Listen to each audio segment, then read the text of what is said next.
Welcome, everyone. This is Mike Abood. I'm the founder and CEO of TetherView. Welcome to our third annual Cybersecurity Summit. We're very excited to be here today. Unfortunately, we're not doing this in person, which is a blessing and a curse at the same time. We have a much broader reach. There is a huge audience here following us today.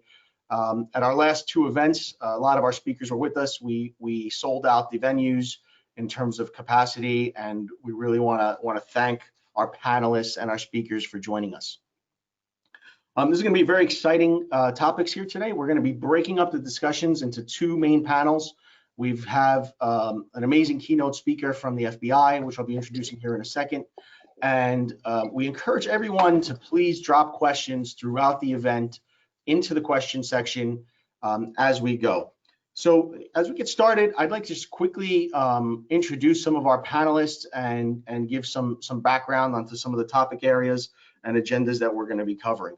So our first panel is going to be moderated by a good friend of mine, Tom Cowan. Tom is the Associate Director of the Center for Technology Management at Columbia University. It's a program that I'm very fond of. I'm involved as a mentor in that program, and I'm very excited about what happens there. It's a great program. I'm going to let Tom speak to that in about a second. He makes his home now at Columbia University. This follows his first half of his career, which was at IBM, and the second half of his career was building software companies. He rose through the leadership ranks to become CEO, board member, and chairman of 10 companies and boards of directors, including private, public, nonprofit, and academic organizations. Today, Tom is focused on the digitization of our society, artificial intelligence, and the paths forward. And Tom has been an amazing advisor to TetherView, very appreciative for his help and his mentorship and advice throughout TetherView here as we are growing. Joining him today is going to be Mayor Jay Coffey. Jay is the Mayor of Oceanport. Oceanport is where TetherView is headquartered. We're headquartered in a former Army base at Fort Monmouth. We purchased and occupy the former headquarter building here. Fort Monmouth is actually an amazing place. I'm very proud to be part of the history of Fort Monmouth. On the fort, a lot of technology was developed through the years. If you're a technology buff, if you're a history buff, I encourage you, if you're not familiar with it, to check out some of the cool technology that was here. We're honored to have Jay as our mayor of the town here locally. I'm going to let him share some of the stories of what he's done to kind of get through COVID in the past few months, and how this little town, Oceanport, with 6,000 residents or so, really hasn't skipped a beat. We're also fortunate because Jay is also the attorney for the city of Bayonne, much bigger city there, 65,000 versus 6,000 here.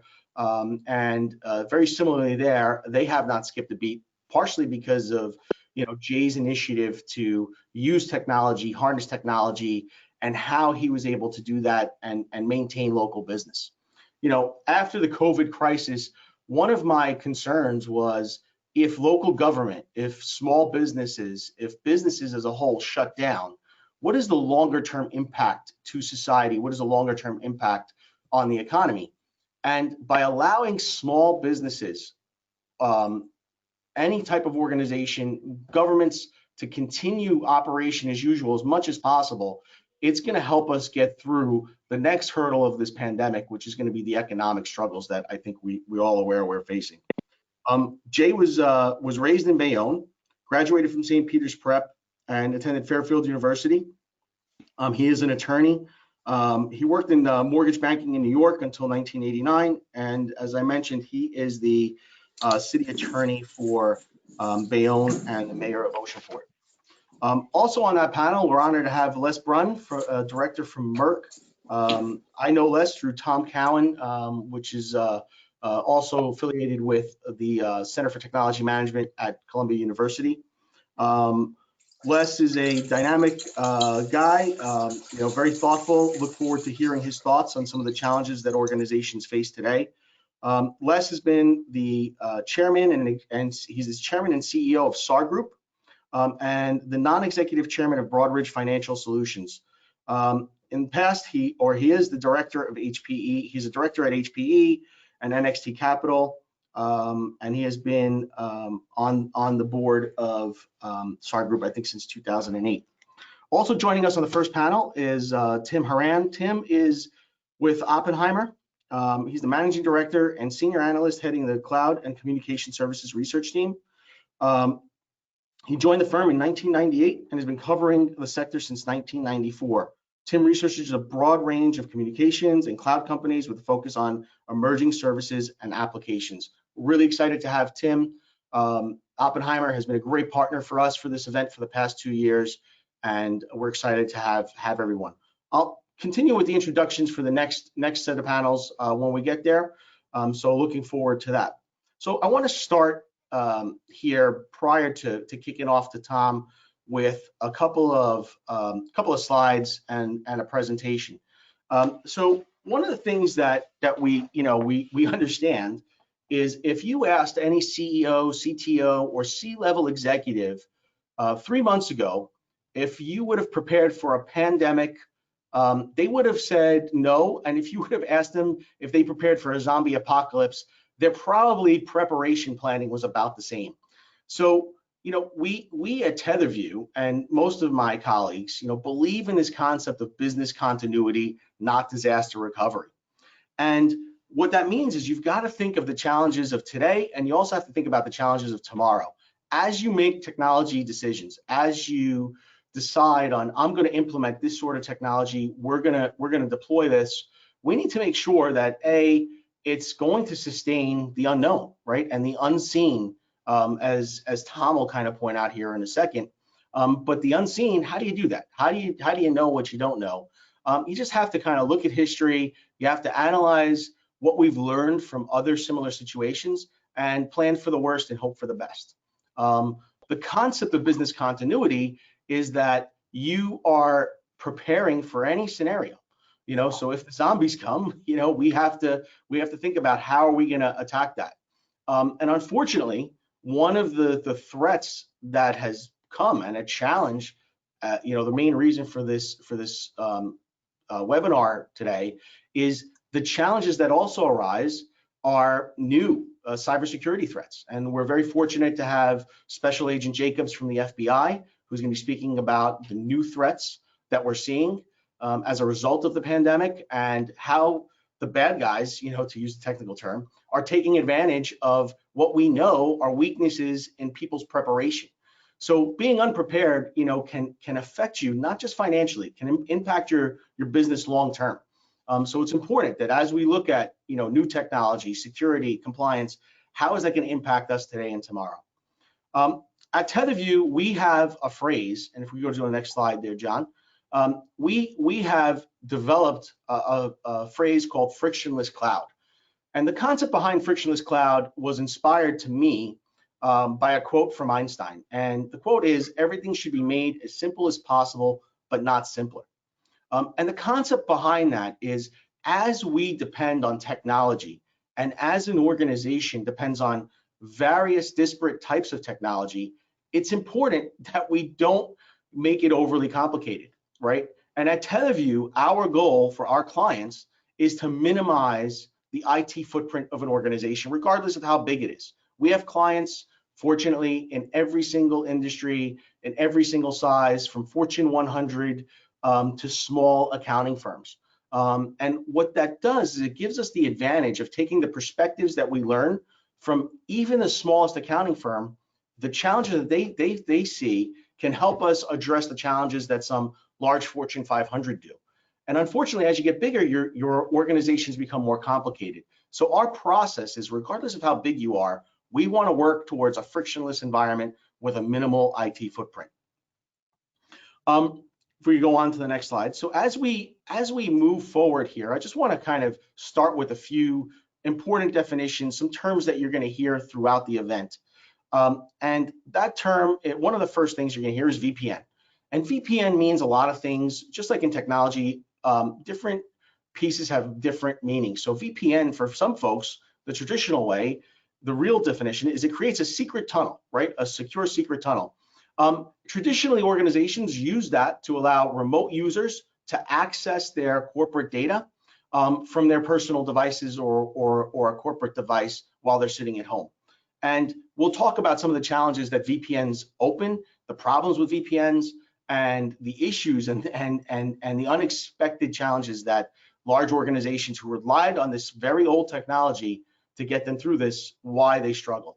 The new use of the term VPN, a newer use I should say, is this concept of a proxy VPN, where organizations use a VPN to create a buffer between them and the internet, creating a filter.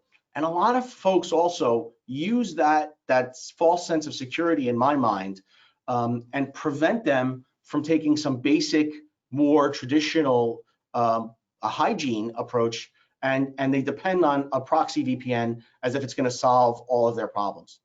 Next slide, please. So another term you're going to hear, and this is a core technology behind TetherView and our frictionless cloud, is virtual desktop or VDI. A virtual desktop means that a user's desktop environment and applications can be stored remotely in a cloud. In our case, we create a private cloud for our users rather than on one local PC. What it does is it makes sure that wherever you are, device, location, internet connection, you're always working at a consistent experience. And the way we do it here at TetherView is we eliminate the need for a VPN. So you literally could pick up any device, jump on it, and have your consistent experience. Next slide, please. DNSSEC, not really a household term, but I think it's everyone should kind of understand what that means.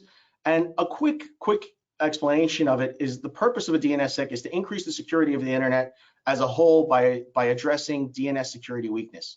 Essentially what it is a perimeter in front of you, your users, your organization, even in front of the firewall to prevent traffic and block traffic. It's another layer of security that everyone should be aware of these different technologies. And I think we're going to have Akamai kind of talk about some of these things in a little while, and we're excited to have them.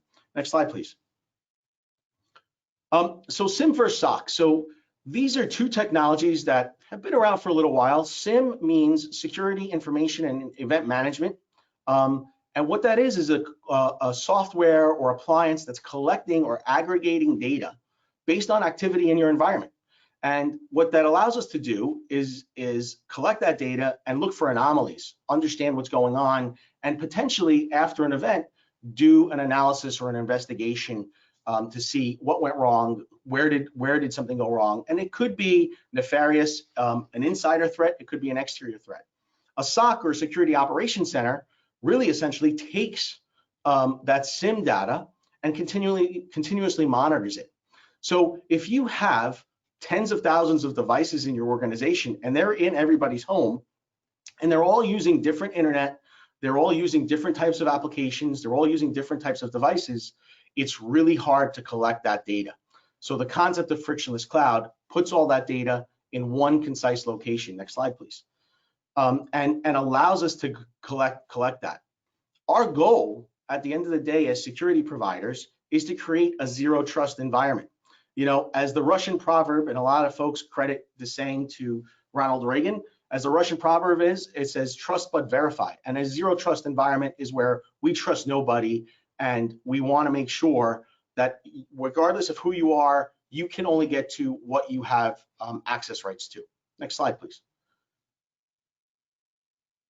So real quick here, key man risk, another term that I think you'll hear. And you know, unfortunately, as we're seeing during this pandemic, a lot of organizations rely heavily on a single person or a team, and maybe they've built something that's really unique to them. So as you analyze your risk profile, as you're thinking about new technology, you really need to understand key man risk and what that means to your organization. And it doesn't leave you in a place where you can experience significant loss or maybe lose an entire project or amount of data. Next slide, please. Lastly, you know, this concept of frictionless cloud ties right into our technology, which is the digital bunker, right? And the digital bunker is essentially where your users come to in as close to a zero trust environment as humanly possible to work and work effectively. So it enables users to work from any device, location, or internet connection without compromising security, compliance, or control. So we'll talk about that, and we look forward to addressing questions. So without further ado, I'd like to introduce Tom Cowan here for our first panel. And Tom is going to be joined by Jay Coffey, Les Brunn, myself, and Tim Horan. Tom, welcome, and thanks for joining us. Michael, thank you. Thank you so much. The first panel that we have today will have Jay, Les, Michael, and Tim helping us here, is called Defining IT Chaos. So we're not going to focus so specifically on cyber issues or electronic issues by themselves. We're going to deal with the subject of how we have ended up where we are today. So one of the points that Michael and I were making when we were talking about this seminar was we wanted to have a discussion today that we would not have had relevance a year ago, that without these kinds of discussions, without the situation we're living through today, the disruption we're living through today because of the biological threat that we've all are facing and have faced, we wouldn't be dealing with these topics. And so that's the purpose behind the first panel, is to define what's happened to us. And the reason why we call it IT here is because one of the most significant changes is we've used the infrastructure we've had available to us, the IT infrastructure we've had available to us, to enable continuing to function regardless of what we've had to do with ourselves personally. So what I'd like to do is ask Les the first question. So Les, what does this disruption mean to you long term and to the businesses that you're involved in? And perhaps you could even update us on the various businesses that you're helping define a path forward. Sure, Tom, thank you. And good morning, good afternoon, and good evening to wherever everyone happens to be. These are strange and interesting times in which we live, obviously. We have not had the opportunity to experience a level of disruption such as this, at least in my business history, in terms of being able to have something against which one could benchmark and prepare for. So the level of disruption has been extraordinary. And it has really highlighted the differences between those folks who were embracing technology and those folks who were not embracing technology, right? Hang on a second, I'm trying to get I should be able to, anyway, there we go.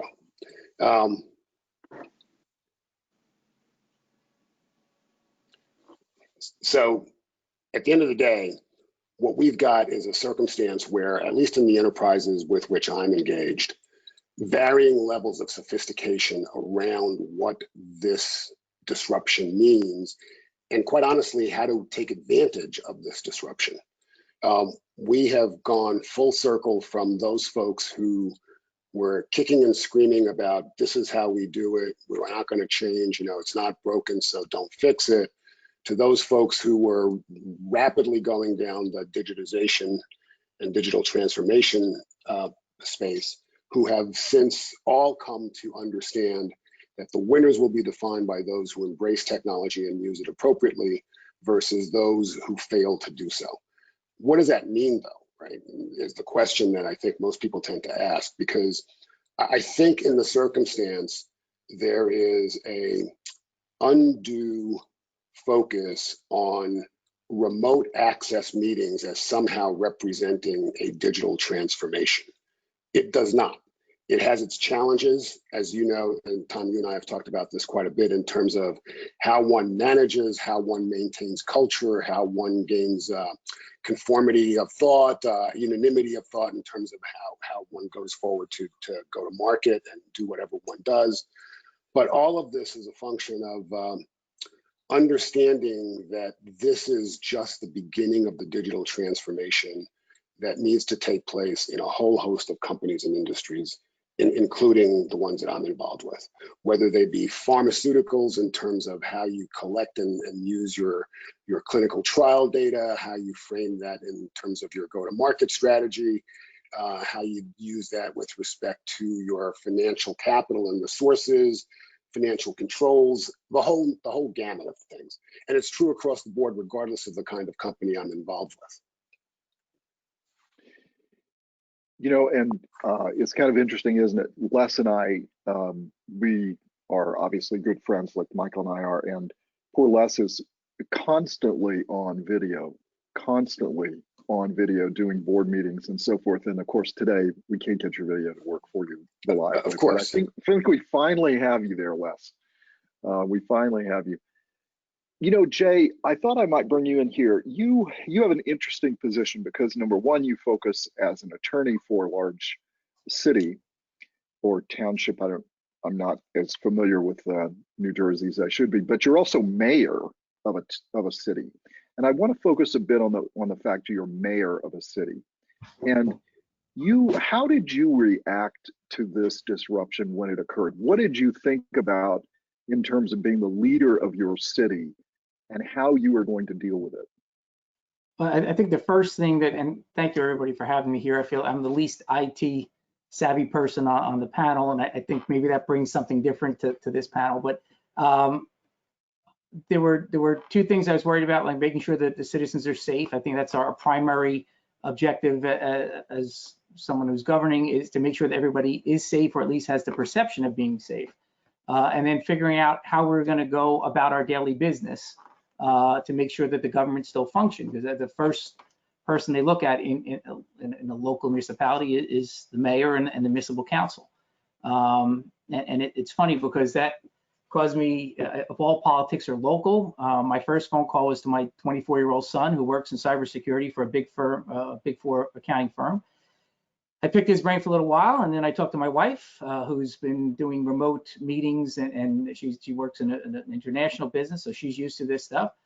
And then the third call I made was outside of my house. It was to the gentleman that's on the left of my screen, Mike Abood, who I've known for a couple of years now here in Oceanport, and said, okay, how do we do this? I need to figure out a way fast so that I can get our government up to speed. And then I knew I'd have to teach a bunch of people real quickly how to use this technology. And I am not a technophile. You know, I'm a dangerous age group 58 where I know just enough to hurt me. And as soon as I was okay with how we're going to approach this, I just needed to get associated with the logistics and then implement it. And that's where Mike and even my son and our IT guys up in Bayonne helped out. So my immediate reaction was protect everybody, make them feel that we're safe, get them safe, and then how do we go about doing business? Michael, I want to ask you, one of the questions that you have been dealing with, and I know most of us on the panel have been dealing with, is the issue of interacting with people. And you have a phrase that you like to use calling maintaining eye contact. Tell us a little bit about that one. Yeah, I mean, it's difficult. And to Les's point, digital transformation does not equal a Zoom meeting. And eye contact does not mean just kind of interacting with someone one-on-one. And so what we've done here as part of our management team is make sure that we are huddling daily. Managers are having one-on-one meetings. And we're also making sure that people are reporting on productivity. So because we are a digital company, we've been prepared for remote. All of our systems are able to kind of just tell us, hey, we're short here. So for example, when client tickets went exponentially higher week one after the lockdowns, because everyone scrambled to go home, and all of our tickets were because, hey, I've never logged into this device. How do we do that? You know, we were able to see that. We spoke to our team, got in front of our clients as efficiently as possible, you know, through videos, through emails and FAQs. So maintaining eye contact is a challenge. And as a manager, as someone who's building a growing organization, you need to do that. You need to figure out how to connect with folks. The other challenge is that not everybody is technology savvy. So you need to find a medium where people are comfortable. Younger people on our team, they like text. They feel a more warm and fuzzy feeling to a text, what I see, than, believe it or not, a a call, a phone call is what I understand. So you really need to understand your team. You have to ask your managers, the folks that are interacting with your team, to make sure you're connecting with them. And an email, is not a personal connection where a text might be. So again, I think you need to make sure that you're figuring out how to make eye contact in the appropriate way with the folks on your team. We'll come back to the subject in a little bit in a deeper way of what kind of leadership characteristics are we going to be looking for in the future as a result of this. So we'll come back to this subject, but Tim, I want to get you in here in a bit, and we have a little bit of an oddball question for you. What do you think in terms of the technologies? We think about the logical question is which technologies will sustain themselves? Or in my case, what technologies will rise up and be the strategic technology of the future. But one of the questions that we had from the panel was, what technologies do we think are going to disappear from the landscape as we move our way through this? Well, I think basically everything's shifting to the cloud, and in our view, all technology. And I love Michael's comment of the frictionless cloud. And that means there's going to be dozens and dozens of legacy services that go away. Everything from as simple as a phone on your desktop. I think people will be laughing that we had phones on our desktop 10 years from now. I think the computer on your desktop that you use at work, they're going to be laughing about that. And Michael's going to really enable that to go away. And the same thing with dozens and dozens of other products. I just bought a new TV from Roku that I had to replace an old one. My old one had like 10 different wires coming in it, and it had connected to set-top boxes and all sorts of things. I didn't have to connect this to anything. I just hung it on the wall, turned it on. I use basically YouTube TV for my main TV service. Boom, right away. So I think the whole concept of CPE, particularly in enterprises, are going to go away. PBXs, it's going to be basically extremely thin devices. Now, one of the main reasons for this, and it's been going on for 20 years as we've been moving to the cloud, is it's so much more efficient. Some of the reasons I just gave, but now basically everything's running on top of the internet. You have communications running on top of the internet, entertainment running on top of the internet. It's all the same wire. Compute now is running on top of the internet, and it's also very, very open environment. I think the whole concept of walled gardens and closed and PSTN networks, which are traditional telephone networks that are unbelievably closed, that whole concept is going away. We're moving to open, open, open. But the only problem with having open networks and a whole open world and running everything on top of the internet is it's open to criminals and open to cybercrime and you name it. But it's by far 1,000,000 times more efficient, and it's 1,000,000 times or 1,000,000,000,000 times more innovative than if we were just to kind of rely on AT&T to come up with new products like we did for 100 years. Now, basically anyone in the world can come up with a new product. So I know that was a long-winded answer, Tom. No, Tom, I think part of fascinating. There's an adjunct to that, though, which is that this is really highlighting the need for greater bandwidth, right? So 5G is going to happen a whole lot faster and sooner, and the investment required to get 5G up and running is going to be there much more quickly than people would have otherwise anticipated. Because what we're all noticing just even today in this call is the need for greater bandwidth.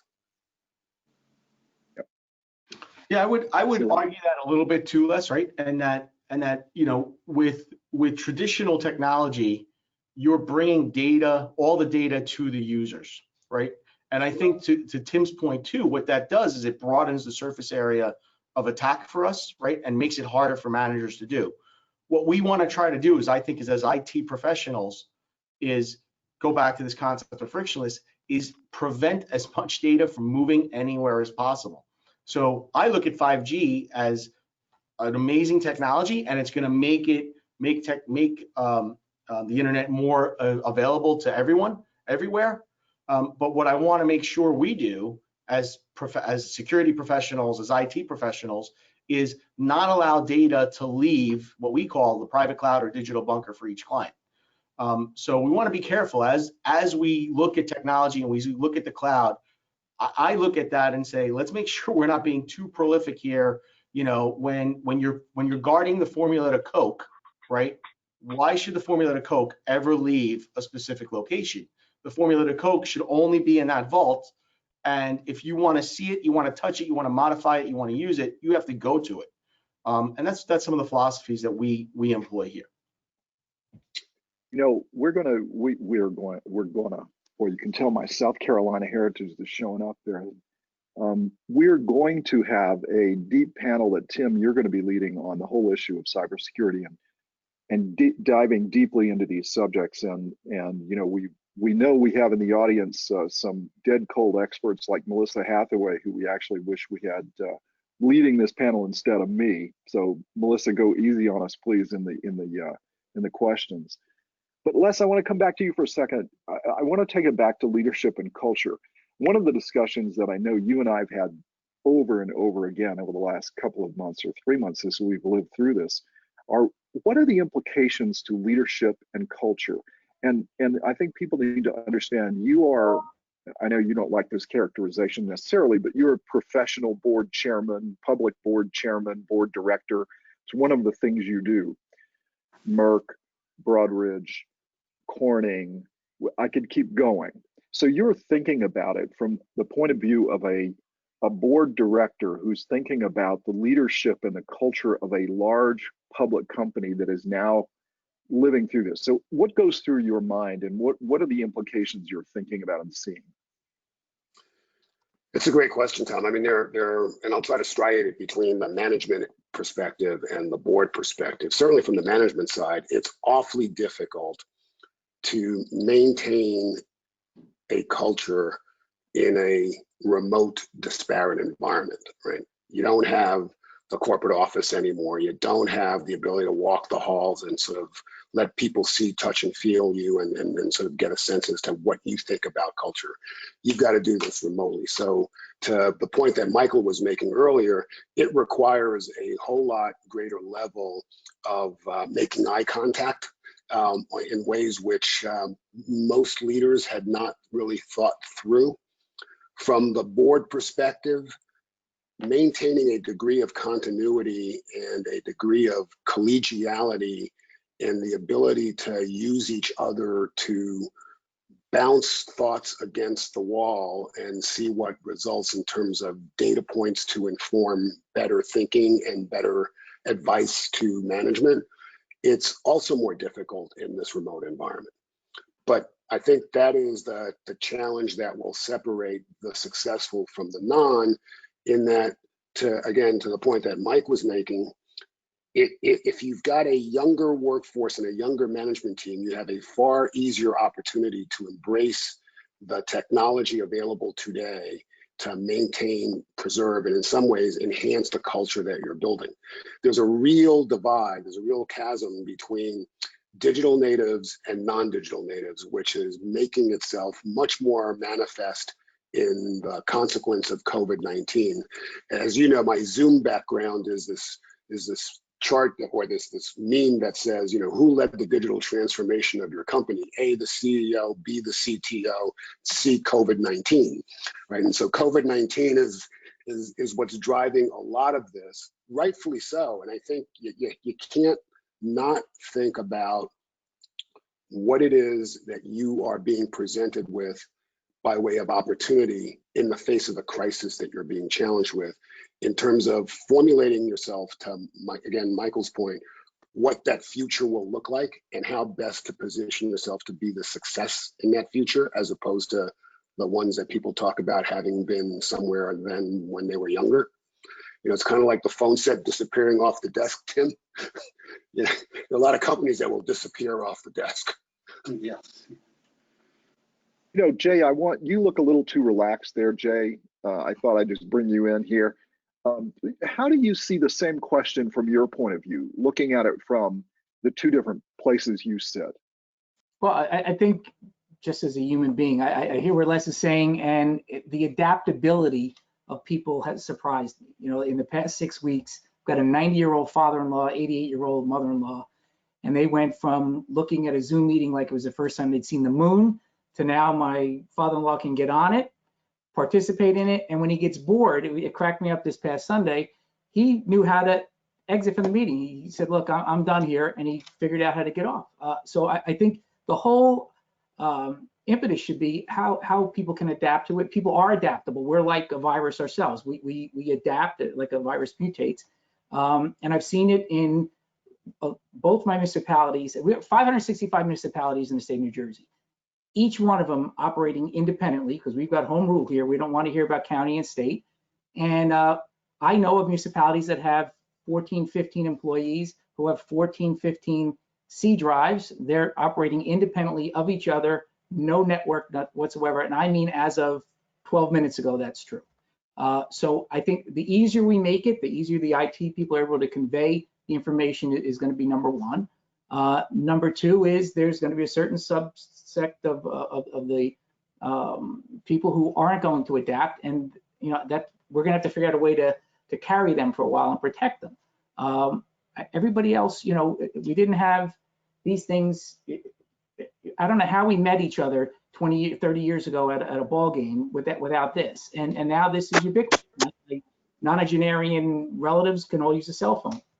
So I think we just have to be careful about how we're projecting this to people. And I think it's anything that makes people feel safe. I mean, the coronavirus has made decisions for us. There's no doubt about it. You have no choice. It was a global sink or swim moment. And most people, it's instinctive to swim. So I think we have that going for us, as humanity has it going for it. But we've got to be careful about the people that aren't getting it. And I know as of 4 years ago, we still had Windows 7 computers working in the city of Bayonne. I know there were some Vista computers. And again, I'm not an IT guy, I just know that wasn't the case. And we couldn't have attachments to our emails because our server was too full. We've come full circle. Michael knows I'm willing to jump in both feet. Tell me how to do it. I'll figure out how to convey it. And I think it's going to be important how we convey the information to those that aren't predisposed to this. That's going to be the most important thing. Tim, I want to move now to something that everybody is thinking their way through, is the issue of restarting the economy, or the restart of the economy. And I know, Jay, you have some strong views on this that you expressed to us just a bit ago. So I want to turn first to Tim and Les on this, but Jay, I do want to bring you in and get your perspective, just the two perspectives of the two townships you're involved in. But starting off here, how do you see the micro and macro aspects, Tim, to the reopening of this? And Les, I'd like the two of you all to work together on this one. Sure.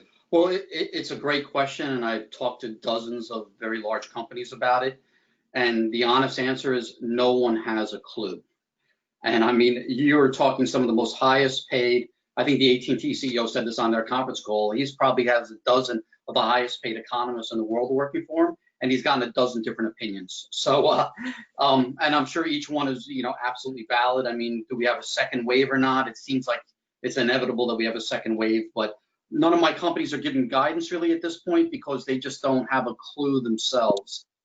So, hate to be brief with the answer, but yeah, I think Tim's absolutely right. I mean, if you think about it, I don't know that any of us on the panel, on the call, can remember a time when you had no foundation against which to plan. And when you couple that with no ability to underwrite the future, which you need to plan, because you need to be marching to something, it's a unique moment in time when you don't have firmament underfoot or an ability to really prognosticate what you think that future might look like for your business, your industry, your little neighborhood.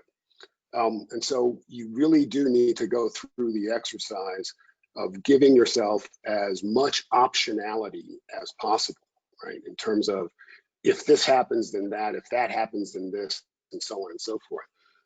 And be really facile and agile in terms of your ability to make change quickly as things begin to manifest themselves.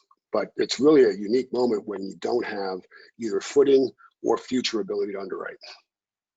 I thought an interesting comment you made to me a couple of days ago, Les, was that every single company you're involved in is expecting another one of these soon. Yeah, look, I think you got to manage to the point where you're thinking that we will have a series of W's, right? Because again, we don't have a clue, quite honestly, and I can, to some degree, I'll speak from the Merck perspective. We don't know what the end outcome here is with respect to the virus, and so we may be able to, and in particular in the U.S., where we've done as poor a job as we have in terms of what other countries have done in terms of locking themselves down completely on a centralized basis to mitigate the spread of the virus. We don't know where the hotspots will come up and what industries and economies that they might affect as they do come back up. And so literally you're trying to get a workforce, both at the management level and at the non-executive level, to think about the world in the sense of, okay, we're going to restart, but be prepared to stop again and to restart again and to stop again and to restart again until we have much better sense of what that underlying foundational piece is that we can benchmark against and a better ability to underwrite the future. Michael, I promise I'll bring you in a sec, but Jay, give us your perspective sitting from a state and local point of view. Well, there's nothing, as Les said, there's nothing linear about this whatsoever. And what scares me now is certitude. We have these war room meetings with law enforcement, first responders, virologists, immunologists, epidemiologists, all the ologists are in the room. And what scares me is that we have the smartest people in the room are telling you, I really don't know. We can conject on things, and there have been times where they've told us A on May 14th and Z on May 28th, and they're open about it. These doctors are saying, we're learning things every single day. And so I think this is a load of gray area. As an attorney, I live in gray area, and I think we're going to have the circumstances dictated to us. There's going to be, if it's not, my big concern, I've talked to Mike, I think, about this, is in New Jersey, we had Hurricane Irene, which is supposed to be the biggest storm ever. It went from Virginia all the way up to Maine. It was going to be the killer storm. And in the middle of Irene, I was out on a paddle board or fishing in my street. The water was chest deep. My wife and son were out on kayaks, and it was like a big warm bath. The following year was Sandy. Sandy wasn't as big. Okay, so we stayed in the house. We lived through Irene, the biggest storm ever. We'll live through Sandy. And Sandy was the real deal. Sandy, my next door neighbor, his house came off his foundations. He had to swim into my house when his house fell off its foundations. And I'm sitting there thinking, I have my two kids, my wife, and my neighbor in my house. I think I didn't learn anything from Irene, not a thing. I endangered the lives of my children and my family because I didn't learn anything from Irene. And I'm hoping that this is not our Irene and that we're not going to learn anything for when the Sandy event comes. But the gray area is the key, and how we adapt to that gray area is going to be the key to our success. Tom, can I pick up for 1 second on that point? Absolutely, yes. Jay makes a really good point with respect to the ability to ring fence a particular incident. So whether it was Irene or Sandy, if you lived away from Irene or Sandy, you could look at Irene and Sandy and say, oh, that's terrible, but that's not in my backyard. Now with COVID-19, it's in everybody's backyard, right? There is no safe haven. Imagine if you're a global enterprise, and globalization, in my mind at least, is under threat, given everything that COVID-19 has caused to happen.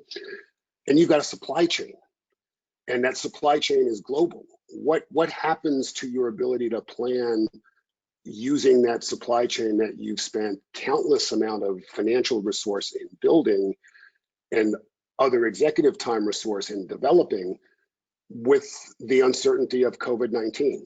What happens to all of those enterprises that made a spectacular investment in places like India and the Philippines to capture a labor arbitrage, when today that labor arbitrage is proving to be less than consequential because you can now leverage technology to get even better arbitrage against that? What do you do with all those folks and all of that mechanism that you put into place? So there are just an incredible number of things that have yet to be fully thought through. And I don't mean to sound like a doomsayer. I believe that there is a future in that those who will succeed are those who will identify as many of those pieces as possible and come up with a point of view around them. But I do think that we would delude ourselves into thinking that we can somehow see the near-term opportunity as the determinant of the future, right? Because you and I have talked about this a lot, thinking about the world in 3 buckets, you know, manage the immediacy of the crisis, manage your exit from the immediacy of the crisis, and then what's the world going to look like in 10 or 15 years as a result of the crisis, and how do you allocate both human and financial resources to each of those different buckets, right? So it's a really interesting, for lack of a better term, because it's otherwise too depressing to think about it in human capital cost terms, it's an interesting dynamic to think about. Yeah, certainly. Michael, what are your thoughts on this? Yeah, I mean, you know, we have the fortune to see companies that are evolving quickly, and a lot of our clients who were in Manhattan were out way before they were required to get out because they had the technology to do that. And a lot of the folks who we were having conversations with wanted to rush forward to make these decisions. So I agree with everyone that I don't think we know, right? And we need to prepare for that unknown and the unseen. But to Les's point, you know, we need to make sure that we're equipping our people to adapt, right? And I think there's a lot of institutional knowledge with folks that aren't technically proficient. You know, an example that I use is we have some really smart clients, and we actually have a client who was nominated for a Nobel Prize in a scientific achievement. And one of my techs, you know, tier 1 help desk tech, was so frustrated with him, and I happened to be in the room and said how stupid this guy was, right? And I said, well, you know, he probably, if you were in a room with him, couldn't look you in the eye, probably can't hold a conversation, but he's one of the most brilliant minds out there. And we need to understand, how do we leverage that with technology, you know? And in my opinion, you know, we have to figure out how to leverage those folks who might not be technically proficient, giving them the tools, give them the training so they can do it. But let's not overdo it with technology either, right? I mean, there's a place for technology, and you know, from my perspective, I see a lot of folks that overdo it, right? You know, this concept of frictionless, the concept of keep it as simple as possible, but not simpler. It's, if we overcomplicate technology, where we can't fix it when it breaks, we're creating key man risk, and we're creating exposure in places we can't see. So Michael, I have a question for you specifically, is how do you monetize this? How do we see the opportunities that are coming out of this, and how do we monetize those opportunities? You know, it's a great question, and I'll start with a shout out to my local pizzeria, Bella's Pizza. Jay, I think you know Alex well, right? Local Oceanport resident. And his business is thriving, right? He saw this as an opportunity. He saw it as a way to say, hey, I can differentiate myself from the competition. I'm going to be hyper local. I'm going to maintain social distancing. He's taking orders outside of the physical 4 walls of his traditional delivery service, right? So he's taking orders. People are working from home to take orders for pizza delivery. And then you look at other folks in that industry, you know, big, small, and their doors are shut. They didn't figure out how to engage their loyal customers. And then you also look at large organizations, and I won't mention any names, but you take the Fortune 100 organizations, you take government agencies who were caught completely flat-footed here, and prior to COVID had policies where we're not going to work from home. Was the policy. We do not allow a BYOD, or bring your own device policy, and we don't allow it. So organizations who had that very staunch, hard mentality, because maybe they didn't understand technology, didn't appreciate the advantages of it, they're caught flat-footed. But how do you monetize it? Is you have to evolve. You have to kind of look at it and be a visionary and not a dreamer, as I like to say, right? And be pragmatic when you look at an opportunity, and make sure that you're doing things with a thoughtful, reasonable approach. Yeah, that was a great story when you told me about him just a few weeks ago, and you were just offhandedly talking about how he had responded to this in a positive way. And we're seeing pockets of it all around, and it certainly is a heartwarming thing compared to all the other things that are happening as a result of this. And one of the topics that I wanted to open the table to is the question of the structurally unemployed and unemployable. I think we've gotten to this point now, and we have automatically created another class of the unemployable by the nature of the changes that we'll sustain as we go. So, Les, I know you have a view on this, and then I'd like to just ask, Tim, you, Jay, and Michael to weigh in on the subject. Yeah, sure. Listen, I think it's a really thorny issue, and one that represents a tremendous threat to our society as we know it now. I mean, just take New York City as an example, right? In New York City, you had 26,000 restaurants when the city shut down. You've all read and heard about any number of restaurants that are not opening, including 11 Madison Park, right? I mean, the world's supposedly best restaurant, 300 people out of work. If a half of those restaurants come back, just to take the restaurant industry as an example, it'll be remarkable. You're going to have the employees of 13,000 organizations who are in general likely lowly skilled, not particularly technology proficient, otherwise unemployable within the construct of the vision of the future that we think about, that we're going to have to deal with. To Mike's point about, very knowledgeable people not being technology savvy, we may need, in my mind, another WPA, except we'll call it the technology WPA, right? Where we put folks to work in ways that at least begin the retraining process, because otherwise we are an economy that has been consumer consumption driven for the last 15 years.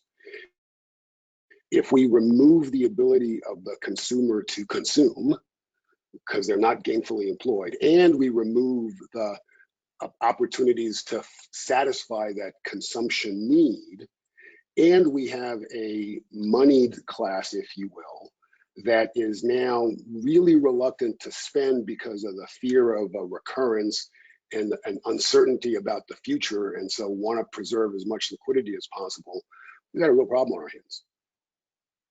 Well, unfortunately, we're heading to 20-25% unemployment, and we really have such a bifurcated world right now between the haves and the have-nots. I mean, we're seeing such a discrepancy between the rich and the poor like this country has never seen before. And the reason I kind of mention this, it could be very, very destabilizing for our society, but clearly we're going to have a lot of more security issues than we have right now. I think you're going to have a lot of people with time on their hands to try to figure out, maybe some cybersecurity threats. And we're seeing an awful lot of it, right now. But to Les's point, unfortunately, the answer is a lot of education, which takes a long time. I kind of go to Sweden once a year, and they have a lot of refugees there, and I know some very high up people in the country. And I was like, what can you do about the refugees? And they were kind of saying, well, a lot of them don't even know how to read and write. And you can imagine fundamentally how you really got to get down to the fundamentals, and it basically takes years and years. But unfortunately, we are going to have to educate people, no doubt about it. Michael, you or Jay have any thoughts on this one? If I can jump in, we've got the unemployed and the unemployable, and then there's going to be social problems after that. I mean, there are some things like, are we going to simple things that throw off a person's life who is just trying to get through life? Like, do we shake hands anymore, kiss or hug or high five, or little things like that are going to play. And we're teaching people that they essentially COVID has made us figure out how to be alone with other people. Like, the whole key here is if we're going to isolate ourselves, we have to still stay in touch with everybody else. And it's going to be those on the lower economic scale, or those who are not trained or not able to adapt. They're going to fall off the table. We're going to lose them. They're going to be really alone. And I think from a societal standpoint, it's going to be ground up rather than top down as far as how we come out of this. And I'm really concerned. Michael and I live in a rather affluent community. There's only one place that I really worry about in the whole town. I mean, I worry about everybody, but we have a senior building And that's where I've concentrated all my efforts. Everybody else pretty much has the wherewithal to get by for a while. These people do not. And the problem with that is with 565 municipalities, 50 states, how many counties, there are hundreds of thousands of places just like that are on the precipice. And I don't know that with all this gray area and reactive governance and reactive business models, how we're going to deal with them. I really think it's going to be from the ground up rather than top down.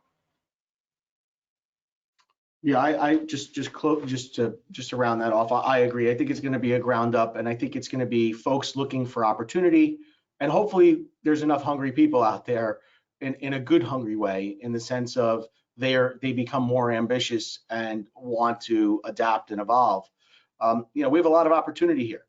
We at TetherView, look at the workforce program that Art Langer is running and see that as a great program, and where it's taking folks who come from hard times and train them on technology that's relevant.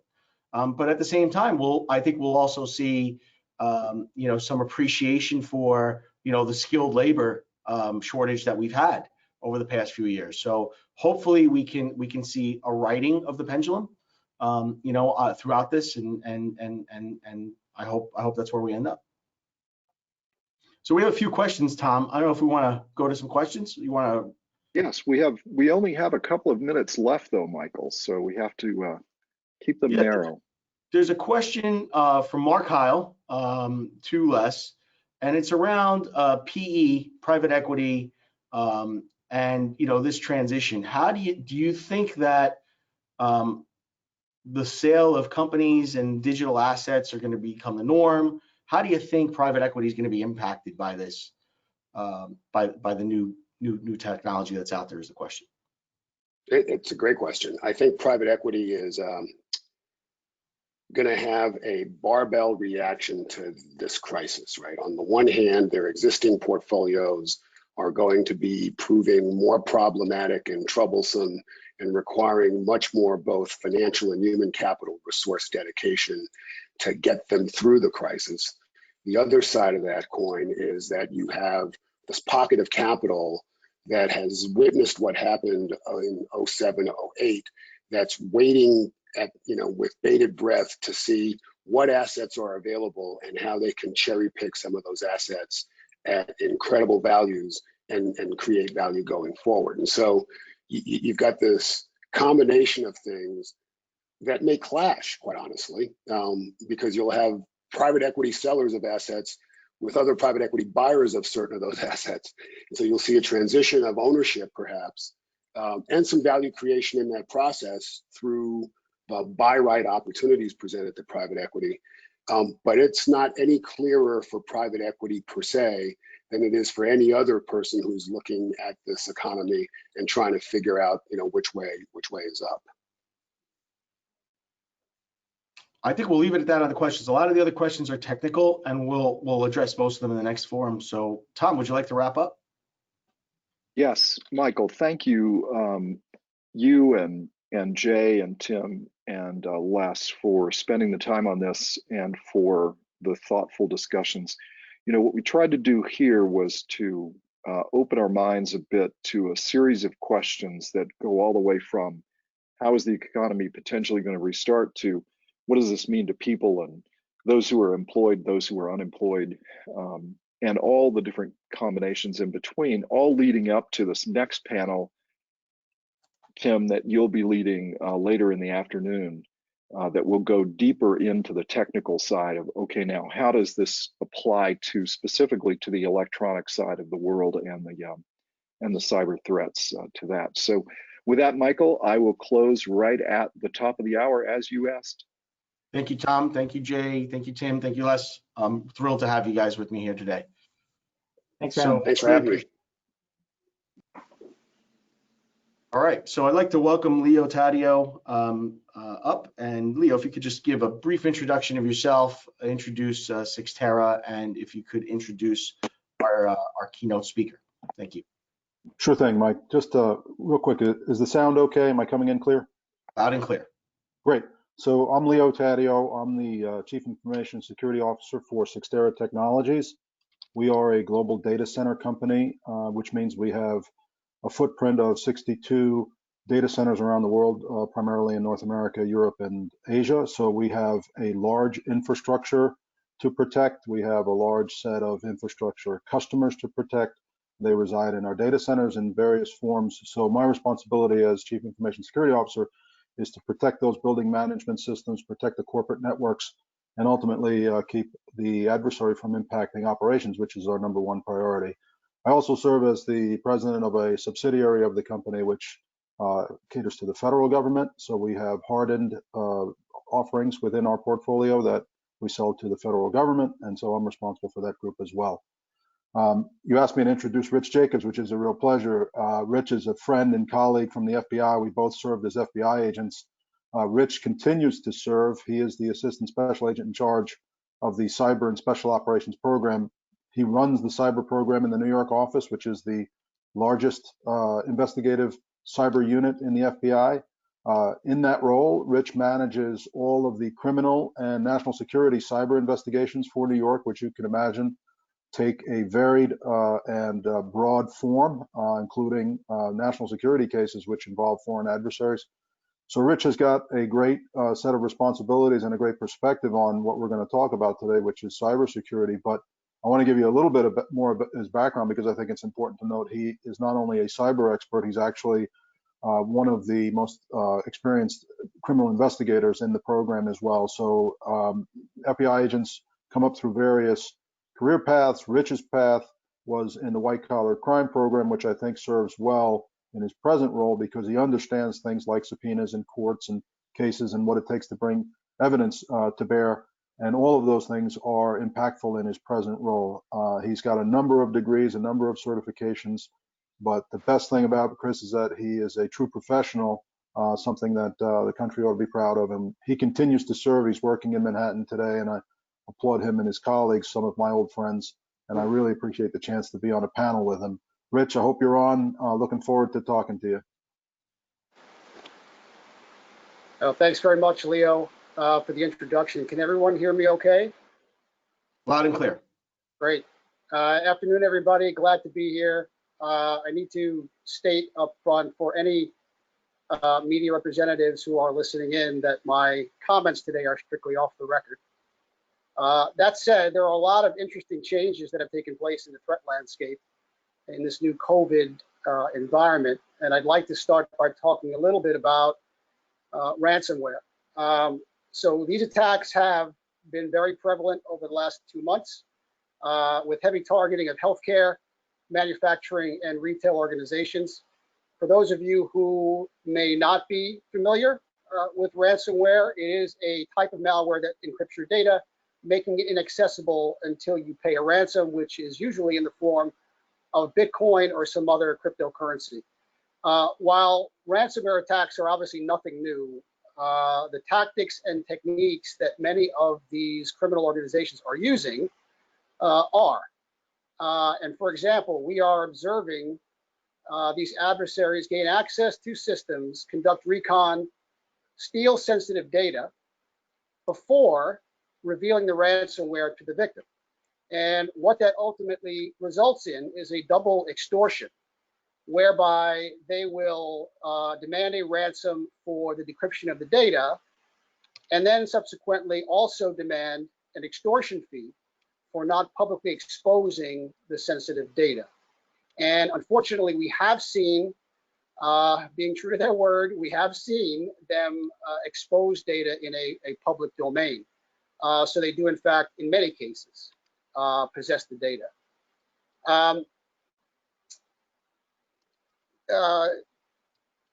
So I think the key to that is that obviously having backups of your critical systems will be critically important, but there are a whole set of challenges that are associated with working from home and having employees who are targeted on their home networks. And I hope to get to some of the best practices later on in the panel.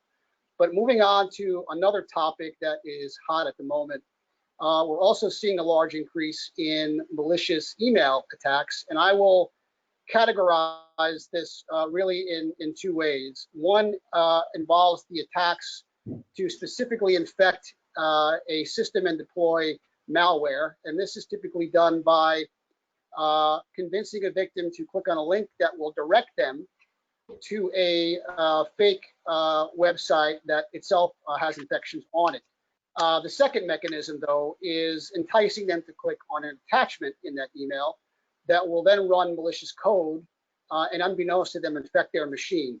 Many of these emails have COVID themes to them, and so the criminals are exploiting the fear that people have, and they're exploiting an individual's need for information related to COVID, knowing that they may very well click on something that purports to have information.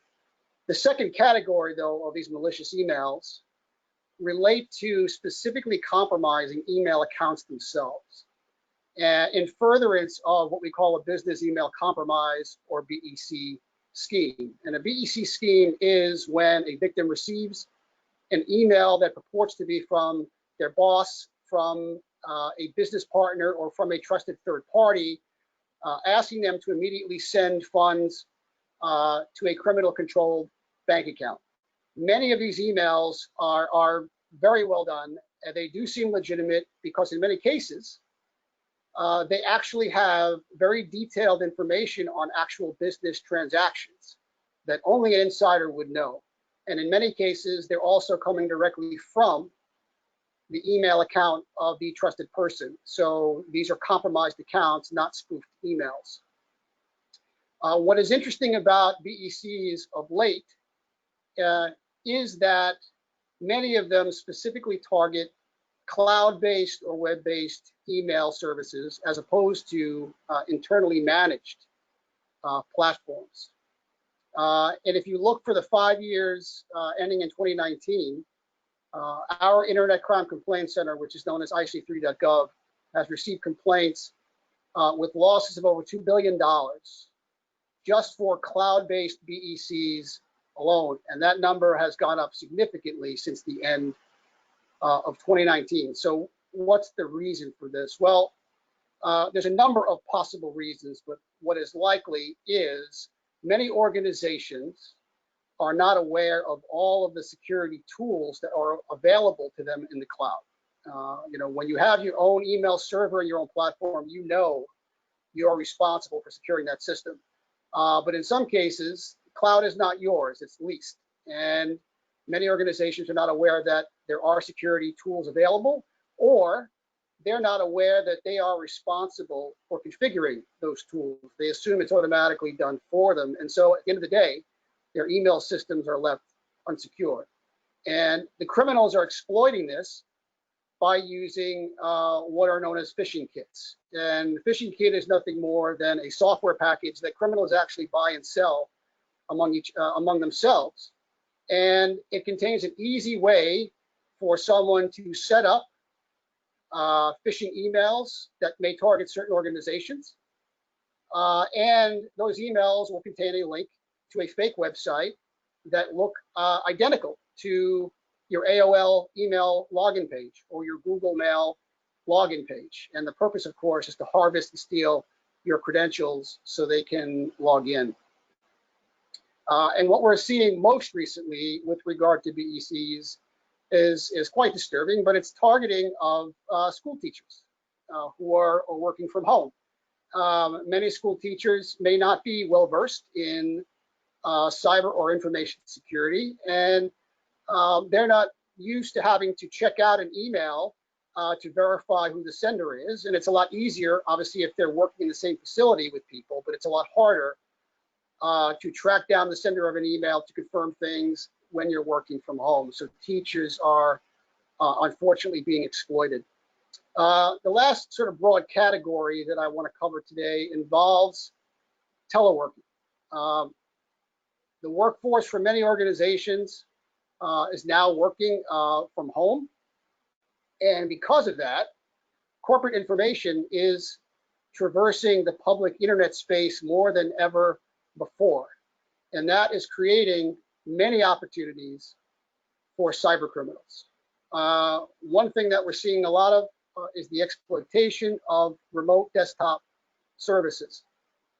Now, any operating system, be it Mac, Linux, Windows, will have some kind of software that allows individuals to log into a computer remotely.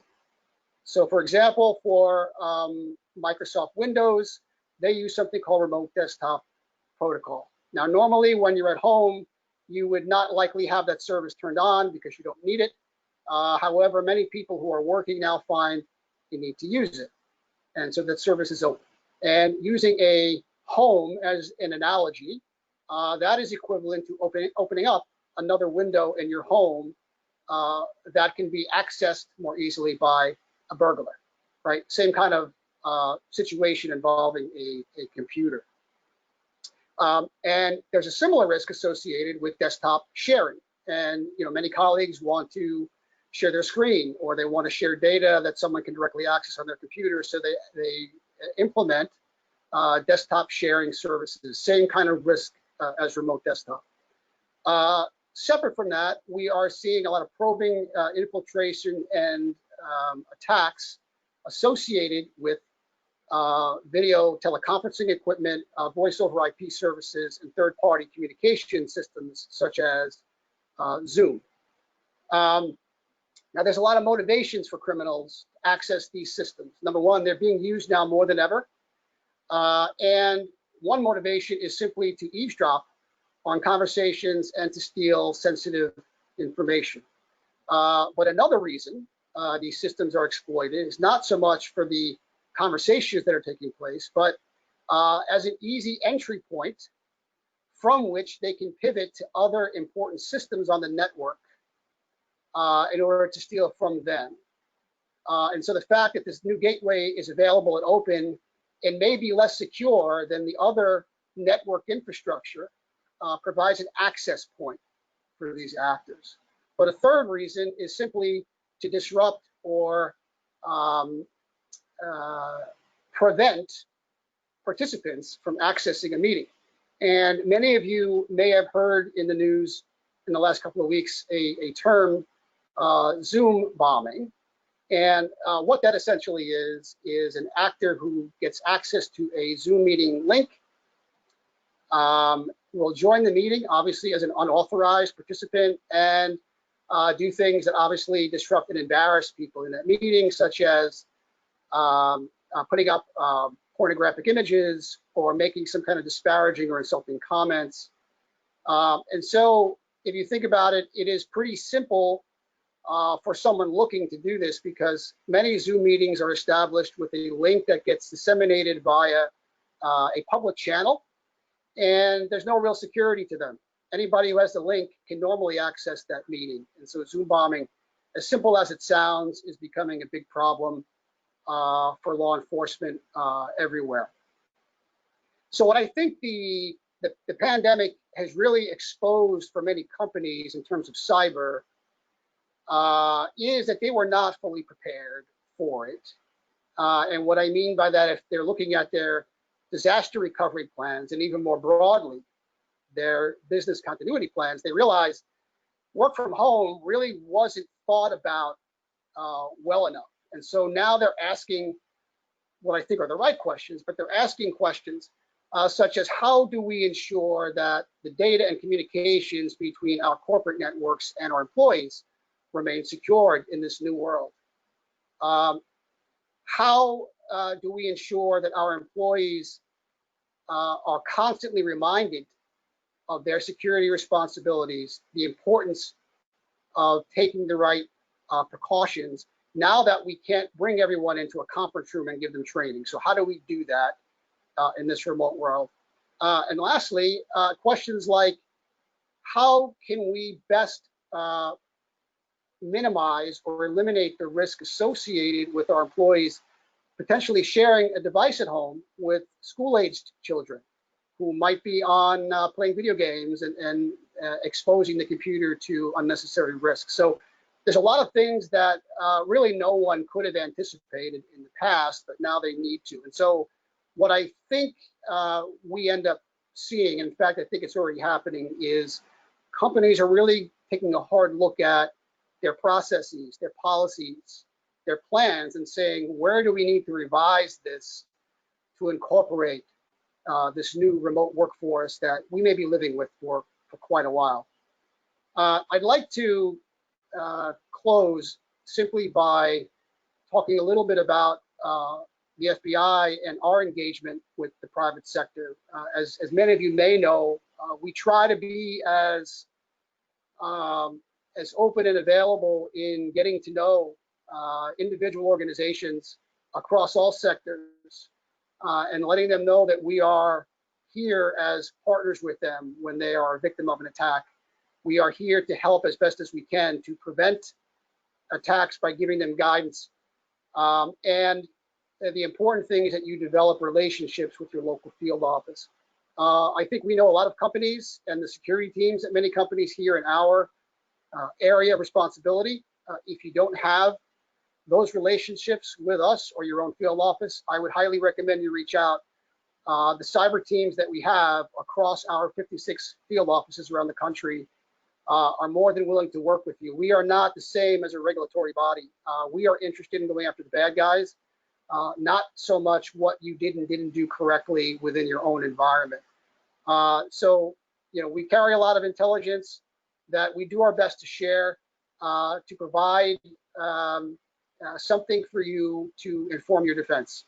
At the end of the day, this is not a government problem. Cyber attacks, cyber defense is everybody's problem. It's a public sector problem and a private sector problem. For us to solve it, we need to work together. So with that, I'm looking forward to answering as many questions as you have, and again, giving some guidance later on in the panel. But thanks very much for listening. Thank you, Special Agent Jacobs. Appreciate your time and appreciate your service. Your team is doing a great job. Unfortunately, I've seen some of the fruit of your work, so it's good to know you guys are around. So I'd like to introduce Tim Haran. Again, thanks, Special Agent Jacobs. I'd like to introduce Tim Haran for our next panel.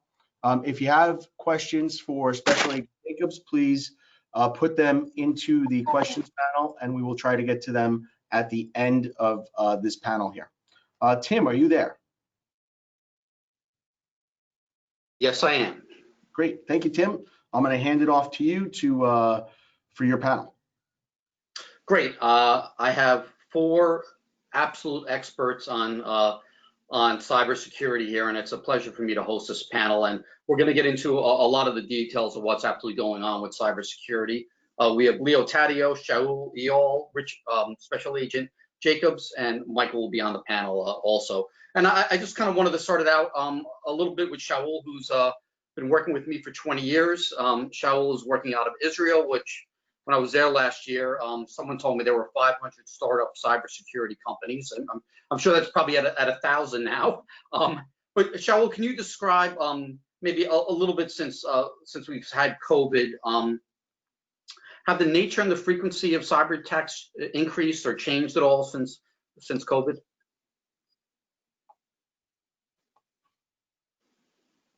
Shaul, you're muted there.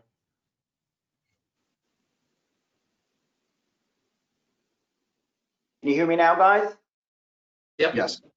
Awesome. Thank you for that. Yeah, thank you so much, Tim. Thank you, Michael, for hosting us.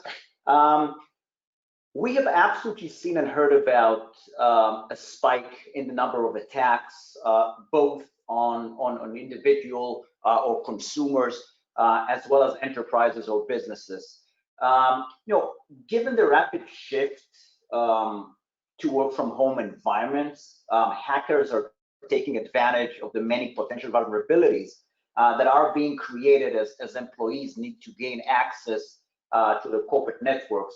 And in that respect, we have seen and heard about exponential growth. And just to put the numbers in perspective, we've heard that probably during, let's say, the 2 months that could specifically be attributed to COVID-19 since the outbreak, numbers have been up by about probably even 30 to 40%. So that is a very, very significant number. I think that Special Agent Jacob spoke about it, but again, in that respect, email attacks, vulnerability management attacks, endpoint attacks, are pretty much touching on every security category out there. And I know we're going to get to that a little bit later on, so I'll leave some comments for that session. But yeah, indeed, all categories have been seeing, and also identity. I know he spoke about stealing of credentials. Almost every other company that we cover has been talking about that spike 25, 30, even 40% of times during that very, very condensed time frame. So without a doubt, very timely discussion here. And just my personal experience, I've golfed once this year. I was on a golf course with a close friend of mine, and he got hit with a major ransomware attack. He used a fashion company, and they're definitely not cyber experts, but they basically stole all the company's data. And that was last weekend. It was $350,000 ransomware. They said they weren't going to pay it. I don't know what the update is, but just one example. And then this weekend, I know someone with a small, well, actually a mid-sized cloud company, and one of the sales, a person basically downloaded a huge amount of data from the company, not to wipe out the data, but they were going to sell it to a competitor. But, of course, they found it basically immediately. So these are just anecdotal. But Leo, you're right there on the front lines helping companies. Are you seeing an increase in attacks? Yeah, we're following the trend as well. So we receive these attacks, and we have customers who are victims of these attacks. So I can validate everything that's being said by frontline troops like Rich Jacobs and his agents, as well as the analysts who are tracking it company by company, like Shaul. Sure, we're on the front lines. We have valuable intellectual property. We have a running business that has to make financial transactions, and those are always of interest. So yes, our guard is up. We've raised our training level. We've raised our employee awareness level. But I think there is something lost when folks are outside the perimeter, and it just reinforces what cybersecurity experts have been saying, and that is the perimeter strategies are gone, and COVID has really accelerated that to force each and every one of us to be our own perimeter. So I can validate all of the trends that are being discussed, and I can tell you that we are seeing the same challenges. Great. And Michael, I know you described it, this zero trust kind of concept, but can you explain it for lay people a little bit more, what zero trust means, and maybe how do you implement zero trust as an organization? Yeah, I mean, zero trust starts with how you access the environment and knowing that the user is who they are. And that's tough to do when everybody is working from home. So are they supposed to be here? Are they supposed to be in Hawaii? Are they supposed to be in North Carolina? Maybe they're allowed to be in China. But you need to collect that data in order to start with the zero trust environment. And before you give them access to the crown jewels, your data, it's important that you start with the authentication method. The next part of zero trust is preventing the data from going anywhere you don't want it to be. So the problem with working from home, if you were not using a digital bunker, as we affectionately refer to it, okay, your data now is everywhere. So imagine a situation, I've got 3 screens on my desk here, and I'm sure a lot of us have multiple screens, and you're an organization that embraced the cloud years ago and moved everything there. And that's a great thing. But now you've got Office 365, which is a phenomenal tool, and we embrace it. And you have that open through a web browser on your screen to the left. And then on your screen to the right, you've got Salesforce with all of your sensitive corporate data, your customer lists, everything there for you. And then on another screen, or maybe another tab within the same browser, you've got AOL open. There I said it, dreaded AOL. And more people maintain an AOL account than you can possibly believe, right? And not that it's bad, but the problem is now you're co-mingling personal and corporate data, not only on the same device, but within the same browser, okay? And so zero trust, again, creates a situation where if a user sitting at home and on the screen to the right, they have AOL open, browsing, pretty kitty cats doing crazy tricks on TikTok,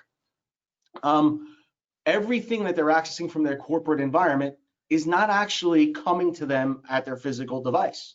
So now what we do is create what we affectionately call to, again, is the digital bunker. So that when you're looking at this data, you're accessing the data, the corporate data, the formula to Coke, it is not physically there. And that does a few things for you. Number one, it reduces the perimeter that you need to protect, because the data never leaves that digital bunker without the organization allowing it to happen there. And then when the user is accessing that data, they're actually not doing it. They're telepresent inside a private cloud. One of our partners happens to be Cyxtera. We're proud to use them. And you're actually telepresent inside a Cyxtera data center where we build this digital bunker. Okay, so now if your AOL account is compromised and someone is doing owns your machine, okay, they do not have access to your data. There's nothing there. The other part of Zero Trust is that we can, without any question, tell you who, what, where, and when. So an example of a situation is we have several of them, but we have CFO of a publicly traded company, and that's always the time where we see an uptick in activity, and I'm sure Rich would confirm. You know that the CFO of a publicly traded company, everybody knows their email address. It's almost on every 10K filing out there, unfortunately. And unfortunately, CFOs don't do things like basic hygiene, create a separate email for that's publicly exposed as opposed to an internal email. So some hygiene things. But again, Zero Trust says that, you know, when the day after, or actually a couple of days prior to filing, everybody wants access to the CFO's email and their data. So they employ all sorts of techniques. They send thousands of emails trying to blow up their inbox, lots of different techniques to do it.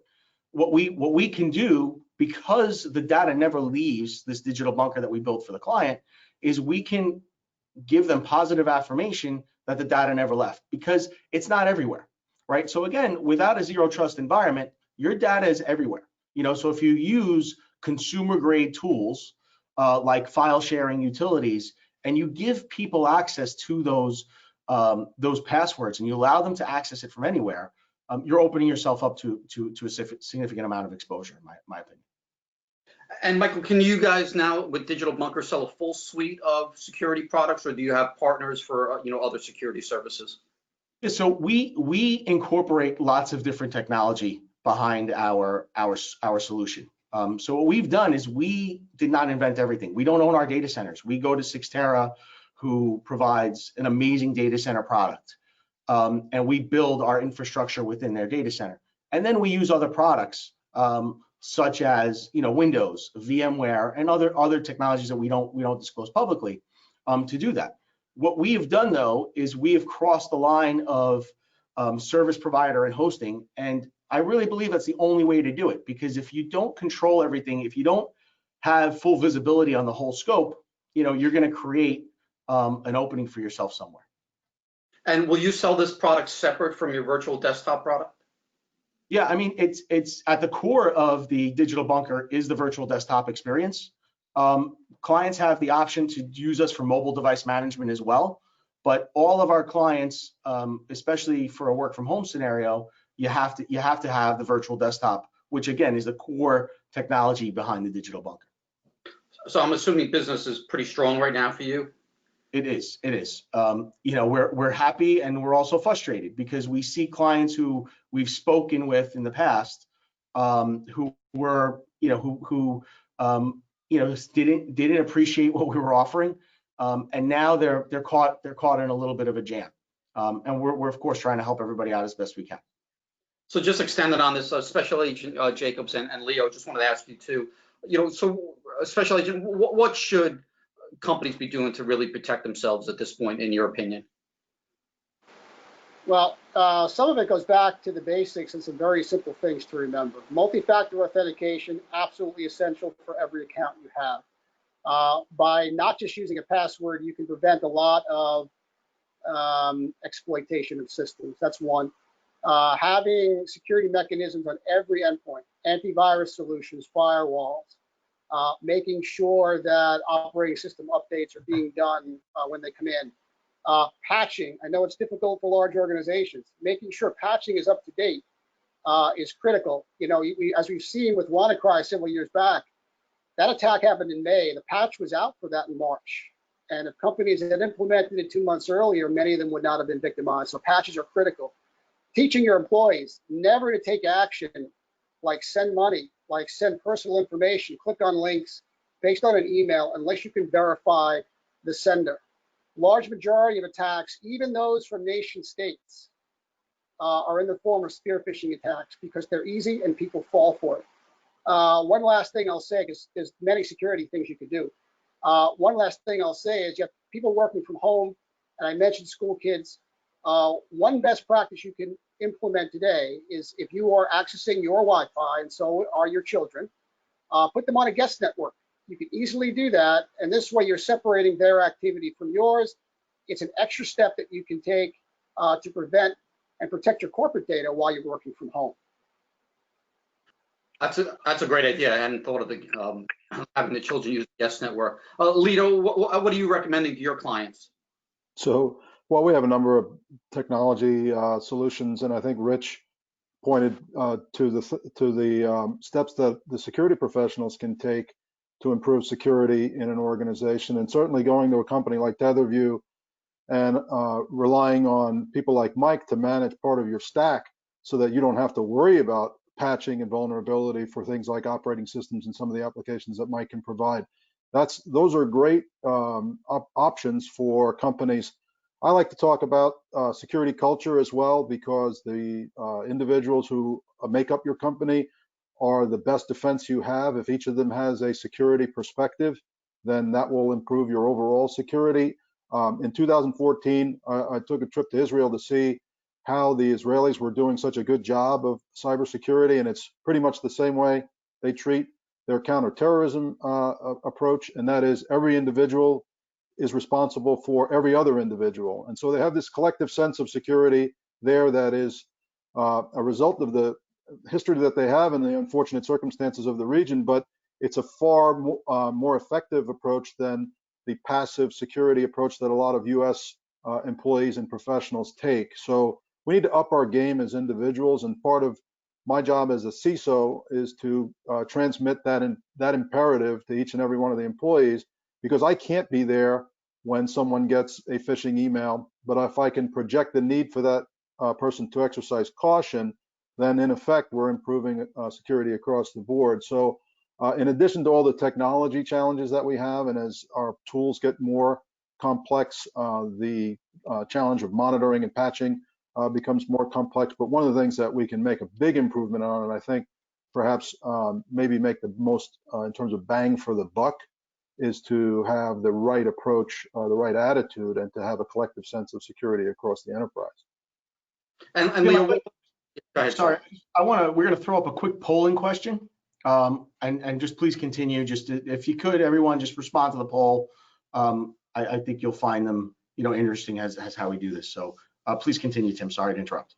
Yeah. So Leo, what products is your firm really known for? And what products do you sell the most on the security front?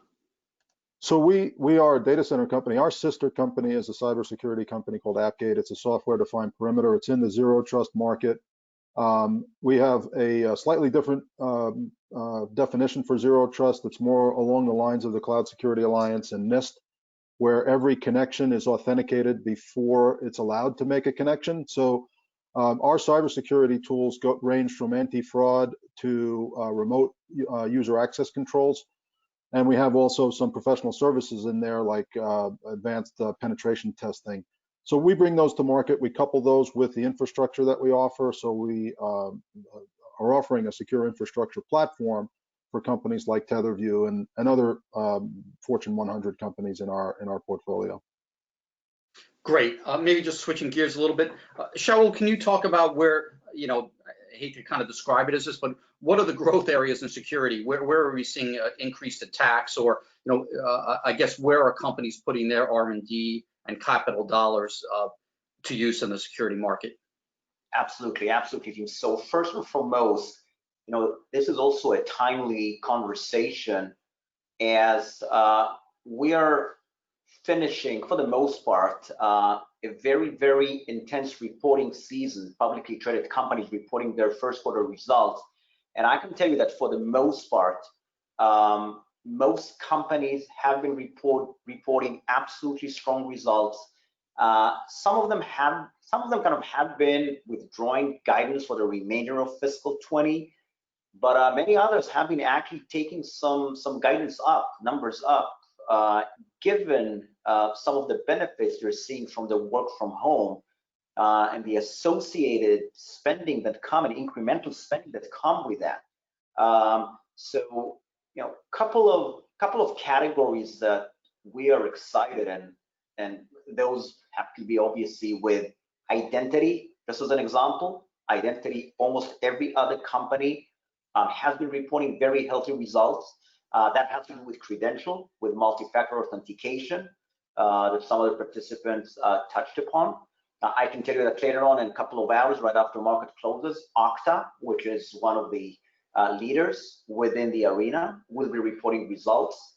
And I can tell you to add on top of that, that almost every other security company, specifically those that touch on cloud security, Tim, many of these companies are trading right now at all-time historical highs. So without a doubt, we are seeing some sort of a current lift or current tide, which is lifting all the security-related boats. But to your question, you've asked about the categories. So identity, without a doubt, we are seeing a lot of excitement. Email security, I know that awareness training, and that has to do with the education phase that was mentioned in some prior comments.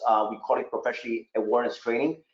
Many of our email-related companies have been buying themselves some smaller assets that focus on awareness training. So Mindcast and Proofpoint in that respect. There's another exciting company, privately held company by the name of KnowBe4, which is growing very quickly, which have been also benefiting, I imagine, from work from home. So email, identity, and I think endpoint security, CrowdStrike as an example. These guys have been reporting results throughout the COVID-19 outbreak, posting stellar results, and not only that, raising guidance, which is driven by some incremental potential COVID-19 spending. So we like email, we like identity a great deal, we like endpoint, and I know that some.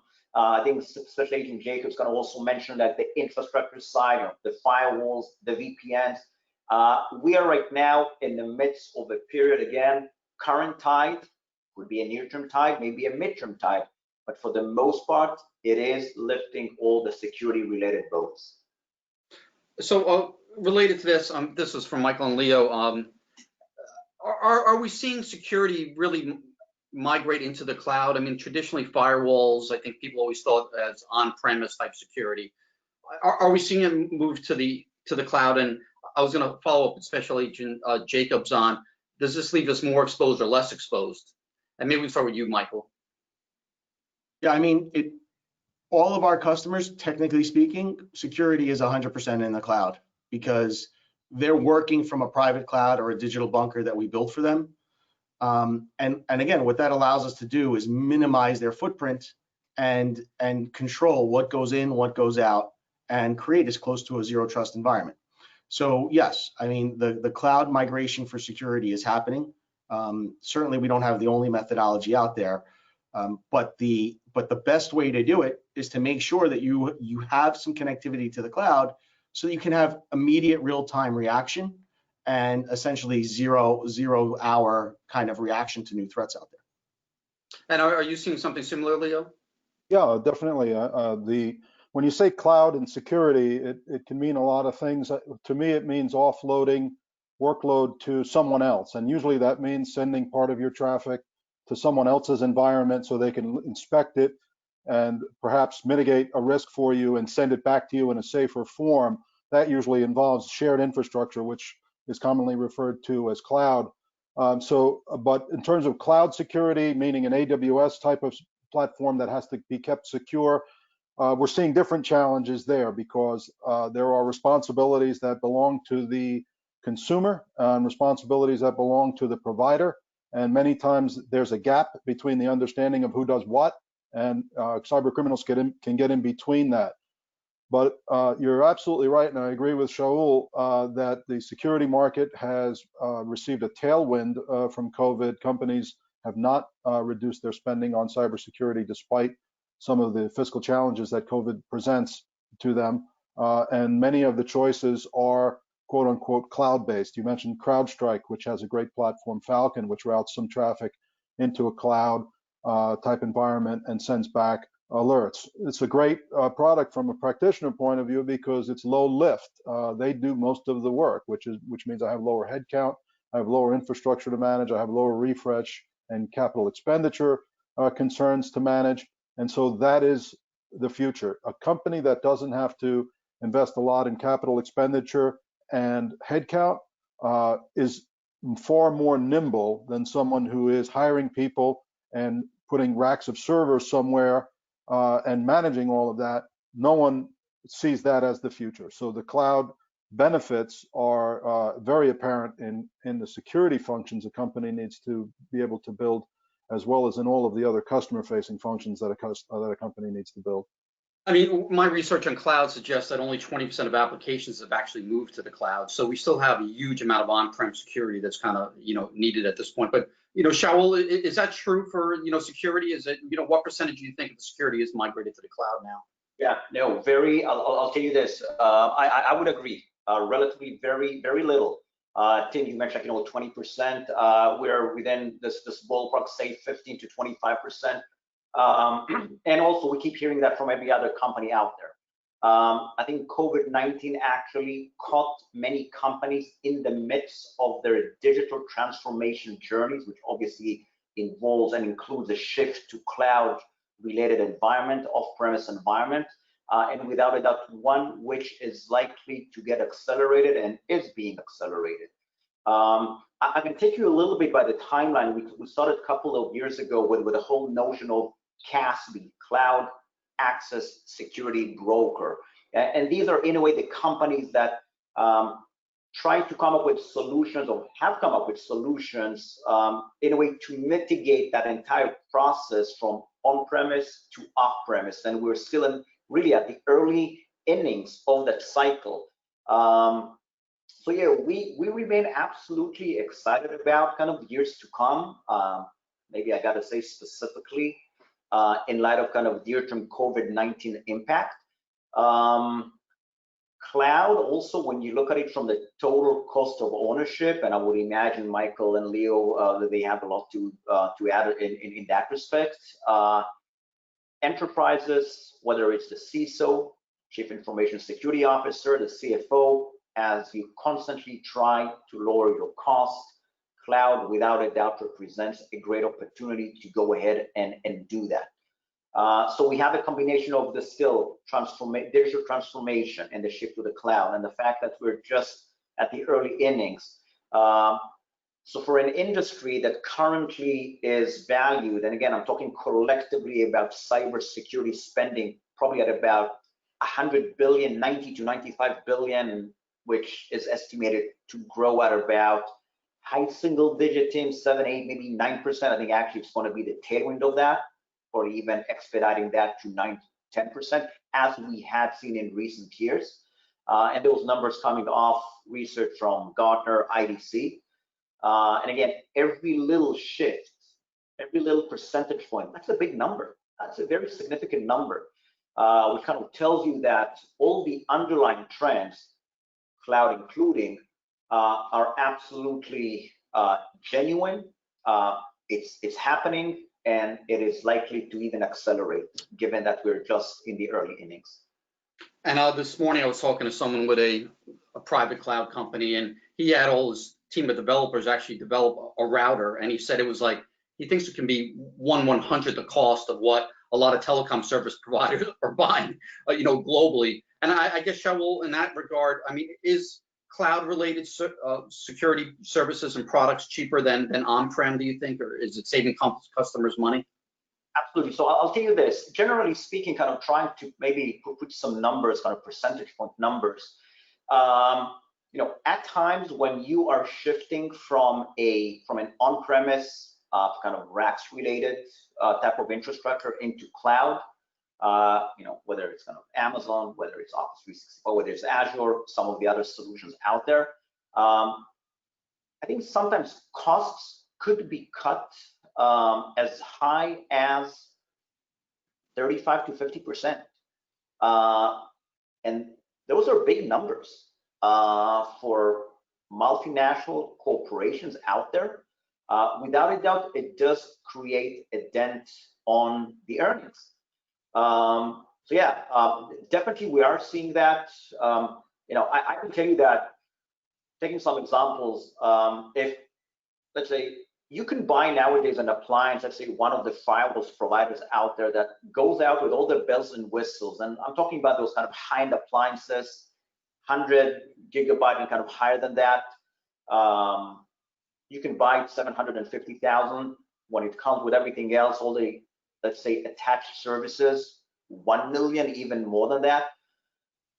You can pretty much pay some of those cloud-related security providers at times 50% of that, even 60% of that, by enabling them to utilize many of those services, VPNs, remote access, some performance and reliability, some vulnerability management, some intrusion detection and prevention. Once you start switching all those additional services, yeah, no, absolutely. The total cost of ownership is significantly below what you would end up paying for an on-premise at times type of infrastructure.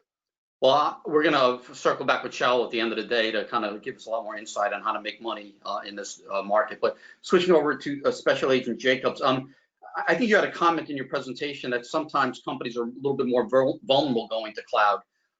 We don't hear that, quite as much from the cloud providers. So, maybe you can elaborate on that a little bit more, and maybe what further steps companies can do if they are migrating to the cloud to protect themselves.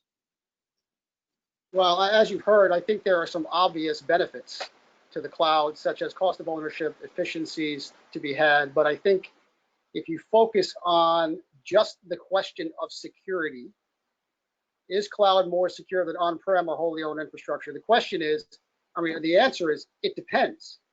It depends a lot on how much of your financial resources do you have to dedicate to an in-house security team. Can you afford a SOC of your own? That sort of thing.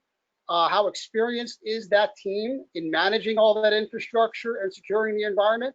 If you are a smaller organization with a small security budget, you may be better served by moving to the cloud from a security standpoint.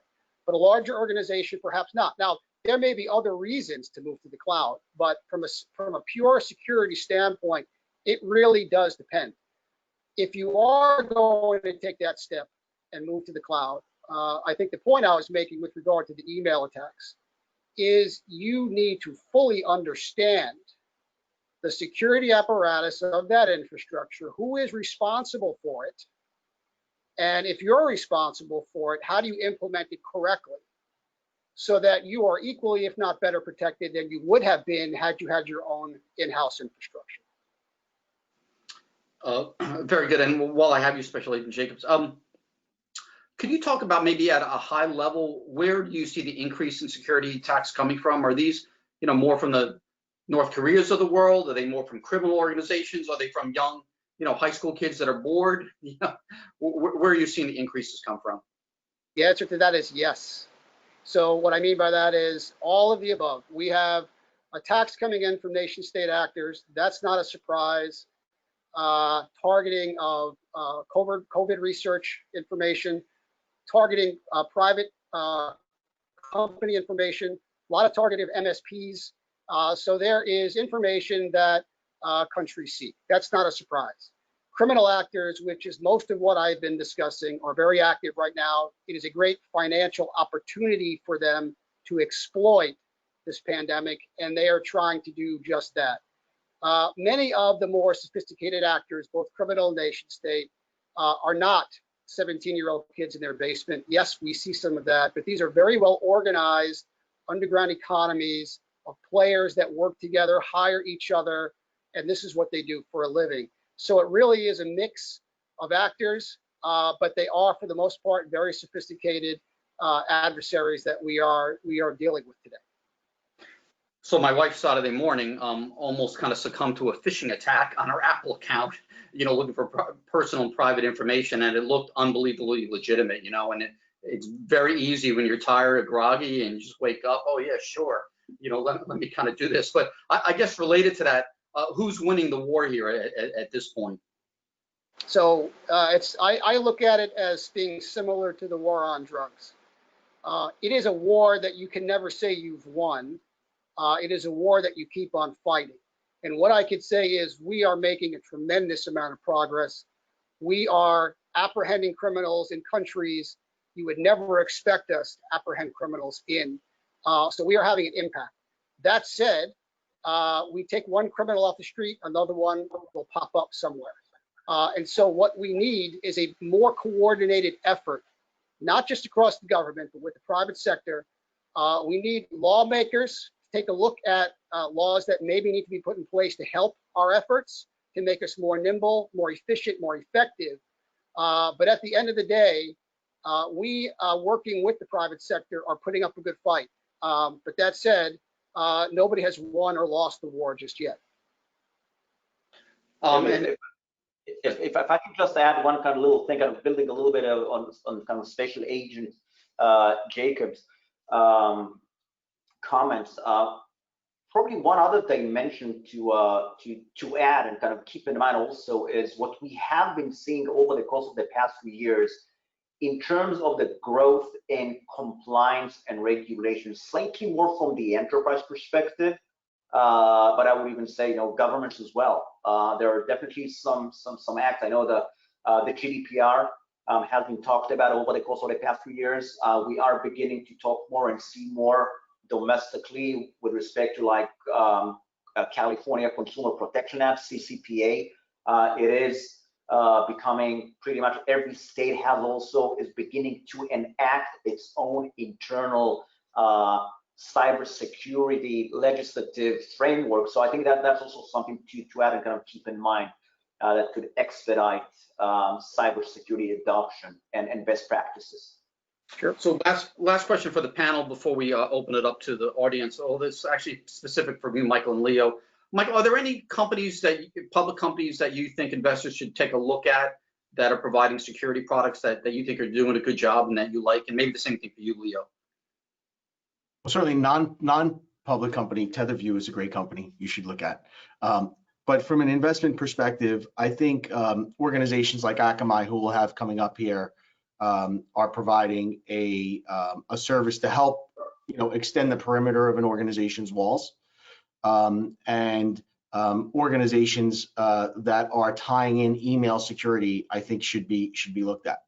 One of the areas where I think there's a huge opportunity, and if I had another 20 times the staff, we might start exploring it. But I think there's a huge opportunity in awareness training. And I don't think folks take that seriously enough in just training, folks not to open an email at 2 in the morning, and just remember that, if anyone has been formally trained for anything, it becomes instinct, and it's important that we try to build that instinct for organizations. Leo, any public companies you think are doing a good job in security that investors should look at? Yeah, I think, I mentioned it earlier. I think CrowdStrike has a really good platform. It's easy to consume.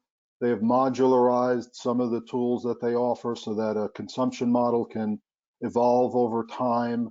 I think their valuation is high now. I'm not an analyst. I wouldn't speculate on where the stock is going to go, but I like the company. I like the product. I think the team that they have there is innovative. I think they're serious, and I think that they have room to grow because they are their marketing strategy is really effective. They have a very good way of transforming service dollars into monthly revenue in the form of a subscription, and I think that's an incredible tool for continued growth. In other words, they go in for incident response and they don't leave until you become a subscriber.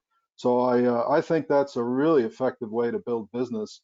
They're exemplary at it, and they've got former FBI agent on the leadership team, so I'm a big fan of the company for that. So Shaul, we're going to go through this in a lot more detail, but go ahead, yeah. Yeah, every $1 in CrowdStrike's professional services translate into $3 in new subscription revenue within a matter of 12, 18, 24 months or so. So absolutely spot on, Leo. Yeah. And Special Agent, are there any companies or products you guys recommend to people you speak with? Yeah, so we don't recommend any products. What we recommend is best practices. And so whatever they decide is best for them, is what any company should do. Great. Michael, you probably have the questions. I don't have them in front of me. Maybe, yeah. So I want to share some results too. I think it'll be help the questions, and there's a couple questions here. But one of the polls we put out was, does your organization allow corporate data to be accessed from a personal device? 78% of the participants said yes. If we go to the next result too, and that's the one about email, John. Do you have your email password? And I believe it was closer to 80% as well. And in my opinion, these two factors, right? And I'm gonna guess that that more people have their email password than the poll maybe admits to. But what this means is these are huge vulnerabilities. So if you have your email password, and you could stop the poll, please, John. If you have your email password, that means that you can go to any device and access your email, and who knows what you're subject to. If you for instance, if you grab a friend's computer and go through a web access portal to get your email, because now you have your email password and MFA, and your friend's email computer was compromised, keylogger, who knows what, cookies, they now own you, right? And the hackers are taking advantage of this, right? Because everyone knows that you're going home, and 80% of us know our email password, and you're putting that email credential into an unknown device outside of your company's perimeter, and that's a problem. And again, kind of the concept here is we want to create that zero trust environment. Ideally, we want to take away your email password, because in our opinion, MFA also has a vulnerability. And it also is an insider threat if you know your email password. So if we take away the email password from all of your users, they can only access email from known devices or whitelisted devices. And for us, that's the ultimate kind of where we want to be in terms of a zero trust environment or digital bunker.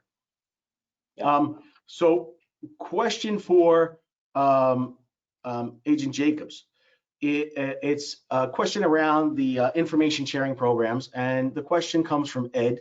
How do information sharing programs evolve in a post-COVID world, or do we continue to use the same approach? Well, the information sharing program, I think formally that you may be referring to, is really sponsored by DHS. That said, there are a number of programs that relate to information sharing. Among them, within our organization, we have the Domestic Security Alliance Council, or the DSAC. We have InfraGard. We have the NCFTA here in Manhattan, where people sit together and work on problems. So, my approach to the issue is getting out to the companies that we have here in New York, in our area of responsibility, meeting them in person when we can. Obviously, a big challenge right now with the pandemic, but even a call via Skype or Zoom or by telephone will do for now. But staying engaged and letting us know what you're seeing, and in return, letting you know what we're seeing, if there's anything that we can do to help your defenses. Simply by having those informal discussions, I think that oftentimes is far more effective than any of the formal information sharing programs that are out there. Thank you. We only have time for one more question. I was going to put it out there, and maybe if a couple of us could respond, because I'd like to, but I'll ask someone else to respond first. The question is, do you think there is too much focus on keeping intruders out of networks and not enough focus on limiting the damage that intruders can do once they have breached the external network defenses? Rick, go ahead, Joel. It's a great question. I think we are beginning to see a shift, I think, over the course of the past few years, whereby the mindset of those management teams and those CISOs and the R&D people has migrated into the viewpoint that let's operate as if the corporate enterprise has already been compromised. Let's not wait for the malicious code to come outside of the network. Let's operate as if it's already inside. So we are beginning to see some technologies. We are beginning to see movement in that respect. And that also brings up the entire discussion around platform security, kind of trying to do so many things like on one cohesive platform. But yeah, definitely, I think the view needs to be shifted in that direction, and the good news is that it is being shifted in that direction. Agent Jacobs, do you want to comment there? Yeah, I think many security professionals know the term defense in depth, and what that means is it's not all about protecting the perimeter. It's about stopping them once they're inside before they can move any further. So it's a layered approach, right? So, you know, as we've said, you need to assume you will be breached at some point if you haven't already. The question for your security team is, what mechanisms do you have in place once they have been, once they're inside the perimeter? What mechanisms do you have in place to identify the fact that they're there and stop them from moving any further? If you're not focusing on that, and you're focusing on protecting the perimeter, you're missing most of the battle. Yeah, and I think, you know, the challenge here is that's hard to do, right? If your perimeter is everywhere, you know, and you're trying to protect thousands of endpoints now at thousands of locations, multiplied by 3 because everybody has 3 devices. I think we're fighting an uphill battle. You know, and I think everyone needs to step back and say, how do we reduce the perimeter? You know, as a fundamental piece. And the last thing, just to kind of elaborate here too, is SaaS applications are another struggle, because once you have that password to Salesforce, which is where all your corporate gold is now, we can look at many hacks where we know that people are tracking for insider information and leads and things of that nature. You know, you have no control because you give a person access to Salesforce. Now they can download the data. You have no visibility. Maybe you have visibility that it's downloaded, but you have no visibility of where it's gone after that. Any closing comments, anyone? Tim? All good. Thank you, Great. Michael. Well, thanks everybody. I really appreciate your participation. This is great. I really enjoyed it. Thank you very much, everyone. I appreciate your help here. Thanks, We're going to keep Tim up for a second there and introduce our next panelist. And John, I'm just making sure you're ready. There you are. Want to welcome John Summers from Akamai. We're thrilled to have you. Thanks for joining us. And Tim, if you could just make a brief introduction. I sure will. Hi, John. Hi, Tim. How are you? Great. How are you? Very well. And hi, Rick. Rick is in the Investor Relations Department in case I ask a question that is untoward. Anyway. Tim, he's my lifeline, making sure I don't get in trouble. Great. So, John, I really appreciate it. I was just going to maybe start out with 2 questions on it. Well, one, just give a little background on Akamai and yourself, and then ask 2 questions. And I know you're going to go through a little bit of a presentation. But as many know, Akamai's been around. I helped bring the company public 23 years ago with, I think, probably about 10 years before you got there, John. Yeah. And it started out as basically a content distribution network for fairly static content. Then it got into website acceleration, and then than security. Security now is basically a third of your revenues, give or take, $1 billion business, growing 30% a year lately or close to it. A little bit, faster than that in some regards. So we actually think it's the crown. We actually think it's an incredibly valuable business, and I think underappreciated by investors. That's why I thought this was really timely for John to come on, because we don't have a lot of security expert investors in your stock, in my opinion. But I guess the two questions I was going to start with: how did you guys get into the security business, and why? And does it leverage your existing CDN infrastructure? Yeah, so great question.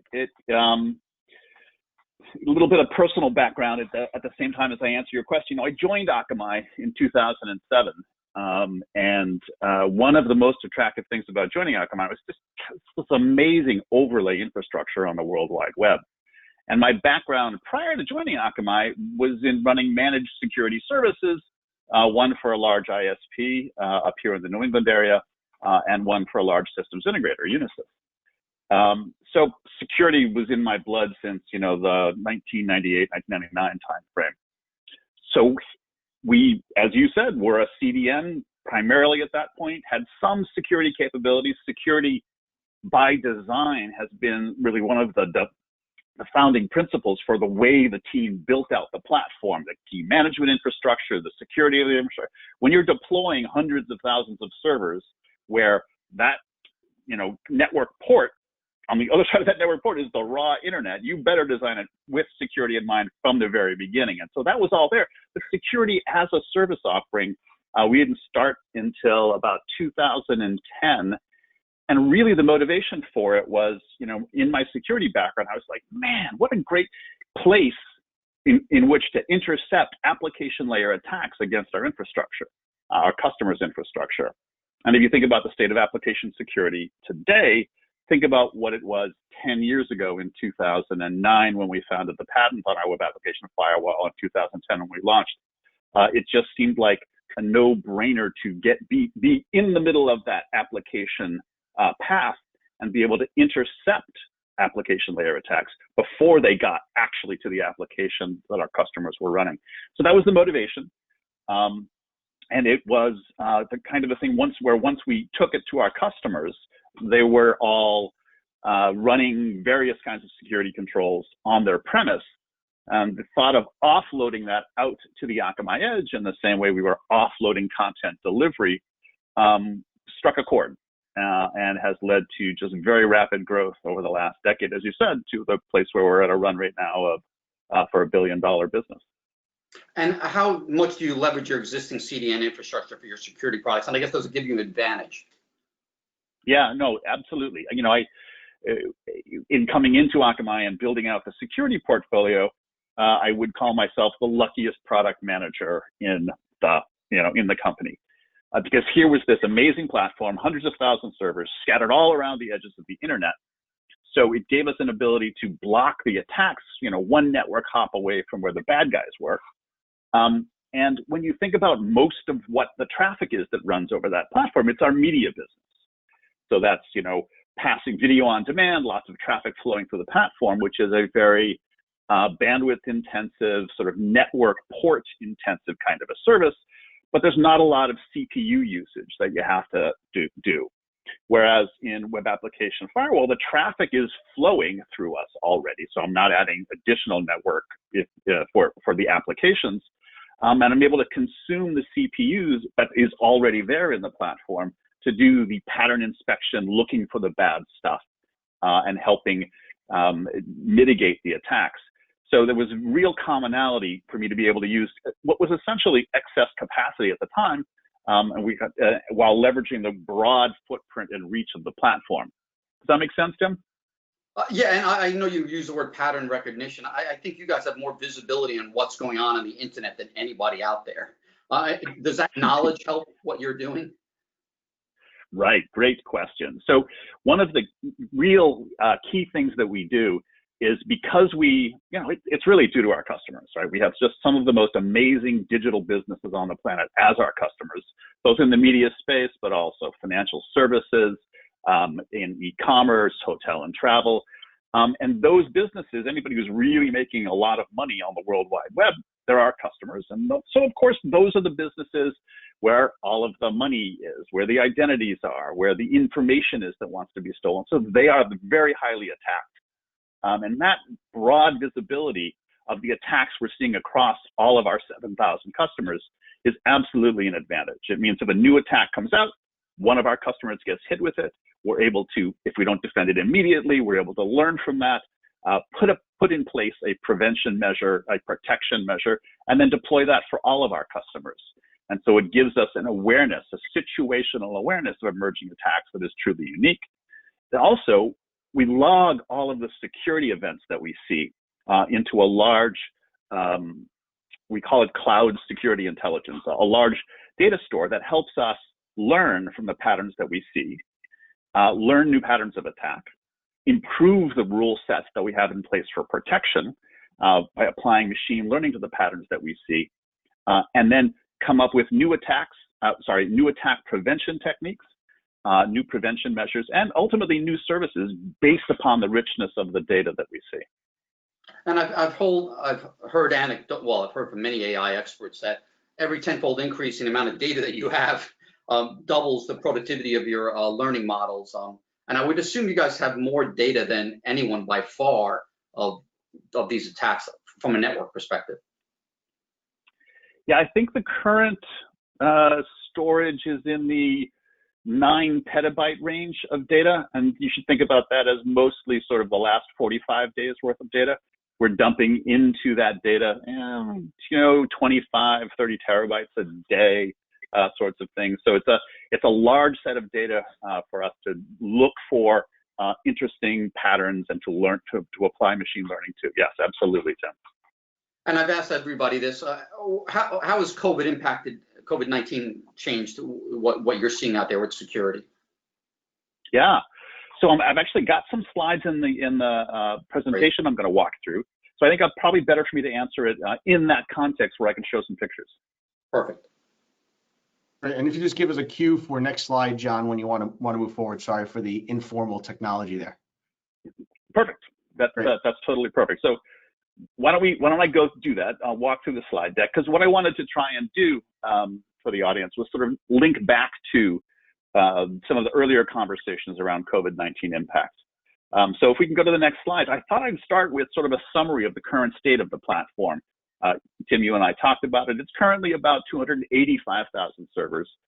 And when I talk about in the last mile of the World Wide Web, that's the 1,500 networks. We try and keep building the platform out so that it's one network hop away from 95+% of all the users on the World Wide Web.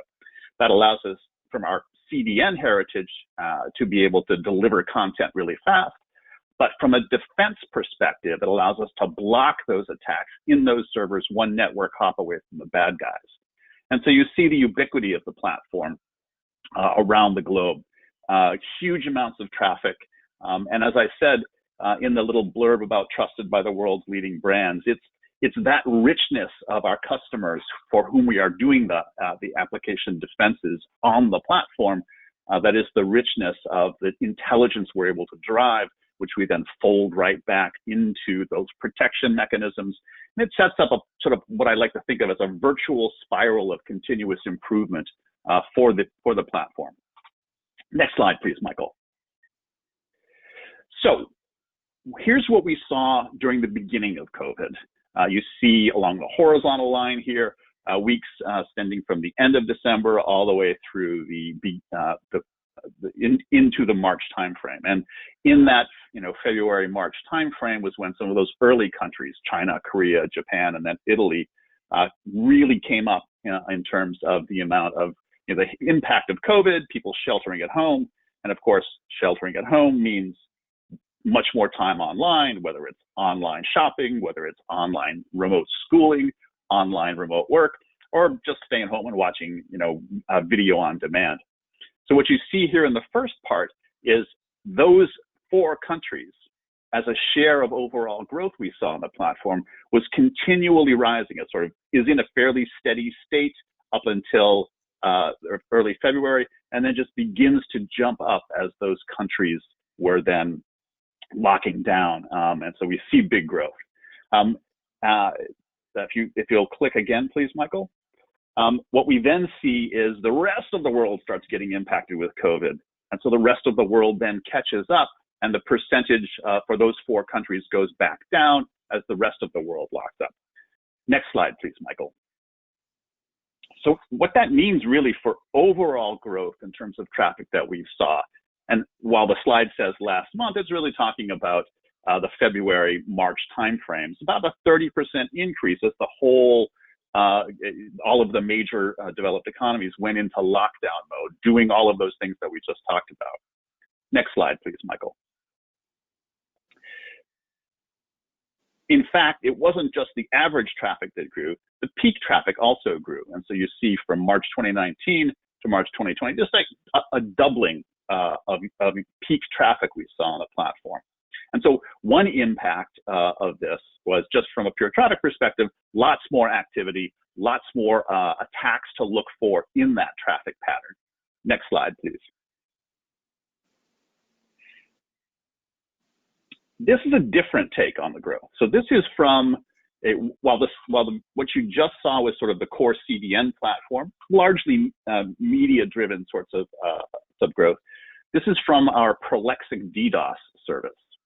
So the customers for this service tend to be more in the shifted to the large enterprises, financial services, think big banks, people who are making lots of money digitally and need to always be up, always on, for whom the best-in-class DDoS preventions are a must-have. So what you see here is the inbound traffic into our infrastructure from those customers, sort of a proxy for the amount of traffic that they were pulling then into their data centers. You should think about this service as protecting their data center infrastructure, and as more and more of their users went remote, more and more of those users were accessing applications through our platform from somewhere out on the World Wide Web. And you see as it goes from February into March, a steady increase up in the amount of traffic that they are sending in because they've got more users. And in fact, we saw something about an average of about 25% growth over this period because some of it was some new customers coming on to get business continuity in place, leveraging this DDoS service. Some of it was just existing customers going, oh my gosh, we need to support more users. So simply raising their bandwidth. And you see that visually very clearly in terms of the number of transactions. Next slide, please, Michael. And it wasn't just the transactions. As I said, the bad guys who have been remote forever were also being very active in this period. So here's the attacks that we saw. And this is just DDoS attacks specifically. You see the dates along the bottom from January into March. You see circles, and where those circles are positioned vertically talks about the size of the attack, the megabytes, gigabytes per second. And so it goes from 0 gigabytes per second up to 500 gigabytes per second. And what you can visually see is the density of dots becomes higher as you move more and more into COVID. We saw roughly a 25% increase in traffic from the February into the March timeframe.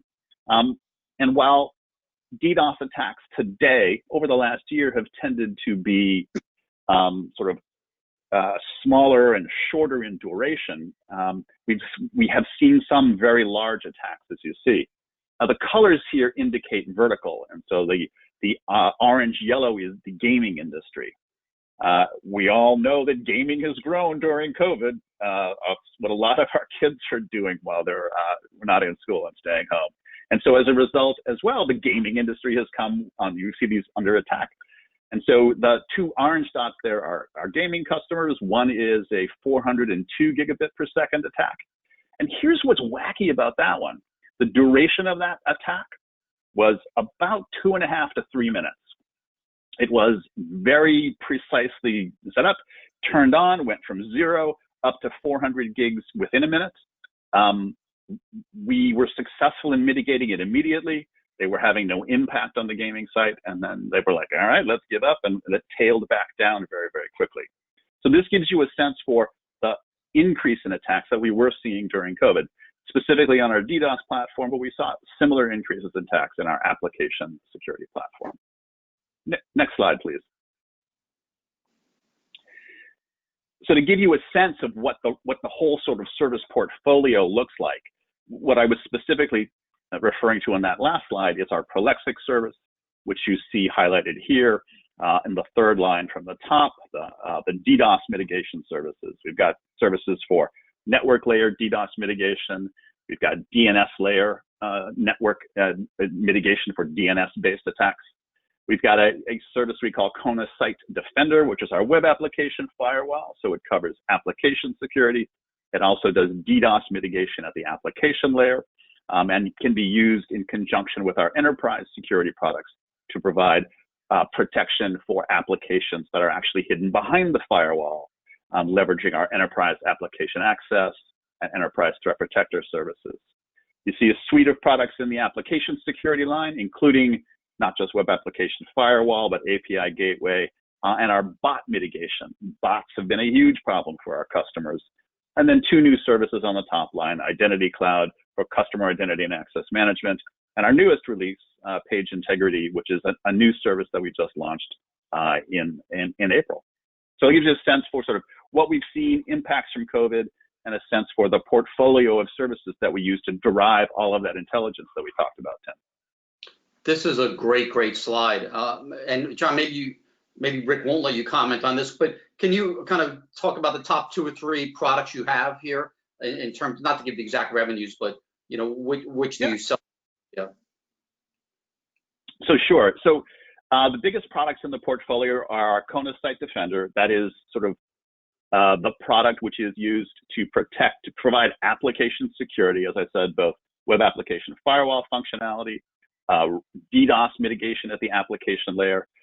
It is deployed across really all of our large customers who care about application security are leveraging that out on the Akamai platform.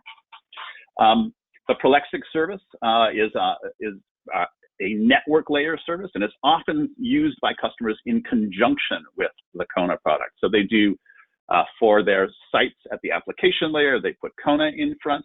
And then to protect the data centers, they'll protect the data centers with the Prolexic DDoS mitigation. And the two in combination get the network layer covered and the application layer covered. So those two are both very big offerings for us. And the third big offering is Bot Manager. Bots, the automation attacks that have been hitting our customers over the last several years, gosh, really it started, was a problem for customers like 5 years ago. And in the last several years, credential stuffing, the use of stolen credentials to try and take over accounts, been a huge growth of attack. And Bot Manager is the product that detects those automation on the other end of the digital connection, helps block those bots, and helps mitigate those credential stuffing attacks. Those are sort of the big 3 in the portfolio. And Page Integrity, I know I've heard it discussed. I never knew there was a need for it, but can you describe what it is? Yeah, sure. No, it's great. So what has happened in terms of the threat landscape? This has been sort of a new emerging threat. It's been around, this attack vector for a while, a couple of years, but really got ramped up in awareness with the Mage Card attacks. So what it is, when you think about the way web applications are built today, a lot of the content that gets put up in front of you is done with JavaScript. And that JavaScript, some of it's first party, it's coming right from the person whose brand site that you're on. But most of it actually comes from third-party locations, third-party JavaScript, second and third-party JavaScripts. And so this class of attack involves manipulating that JavaScript. So I crack into your website, I see the JavaScript you're going to download and send it down into the end user's browser, and I modify it, and I put in place an attack in that so that when that JavaScript now goes down into the browser, that code that is in there has access to all of the variables that are down in the browser, not even back in your infrastructure, down in the end user browser. Any form that gets presented, anything the end user types in, that script can see, and then grab that data and send it out over the internet to some other place where that data can be collected and used nefariously. MageCart is one of those attacks. The general description of these class of attacks, something called form jacking, sort of makes sense, right? You fill out a form, I can jack the data and abscond with it and use it for nefarious purposes. So what do you do about that? I mean, here's this bad guy who's got stuff running in your end user's browser. It's not even your infrastructure. But you, as the site owner, are on the hook for it, right? It is your brand that's at reputation. Those are your customers that are being compromised. How do you get visibility into that? How do you even know that this attack is taking place? And so what we've done is we built a solution, essentially a framework, that can be put down into the browser before the very first JavaScript executes, that allows us to watch the JavaScript as it executes, understand what it's doing, learn if it is accessing sensitive data fields that contain potentially PII data, credit card data, something that could be stolen and valuable. And when we see a JavaScript take a couple of accesses to valuable data and then try and stick it someplace, either over the network or out elsewhere on the World Wide Web, we can take alert on that, fire an event, or actually work to block it. If we see the JavaScript trying to talk to some domain that we know is nefarious, we can alert or block on that. So that's essentially what it is, protecting against compromised JavaScript-based attacks. And do your customers have the ability to buy this in a package? Will you package this together for them? And is there some synergies with, like, including page integrity with Bot Manager, with Kona? Well, so, the way I think about it is it's sort of the full end-to-end protection for your end user experience. You want to protect at the application layer to make sure the application doesn't get compromised. You'd like to make sure that only real users are coming in, or if it is automation, you're able to detect it and deal with it effectively. And then you don't want to have a gap down in the end user experience on the browser side. So now you've got protections down in the browser. So it gives you that control from the browser all the way through the application, providing a full suite of end-to-end protections for your customers. And, for page integrity in particular, if a customer is not running any JavaScript whatsoever, then, well, okay, so maybe they don't need it. But the vast majority, 90 whatever % plus of sites are built that way and do leverage JavaScript. So it really is something that our customers are super interested in. I'll tell you, the interest in the beta program was off the charts because there aren't really good tools to defend against this today. It seems like a unique tool. Do you have other competitors supplying this type of tool? Yeah, there are a couple of other startups out there that are trying to get into this space. One of the sort of standards-based ways of doing this that people have tried previously is what is called content security policies down in the browser. So you can define a security policy as to what should come down and what should execute, and it's essentially a whitelisting approach. Like if you can specify, hey, only this stuff should come down and execute, and you can build rules around that, that's great.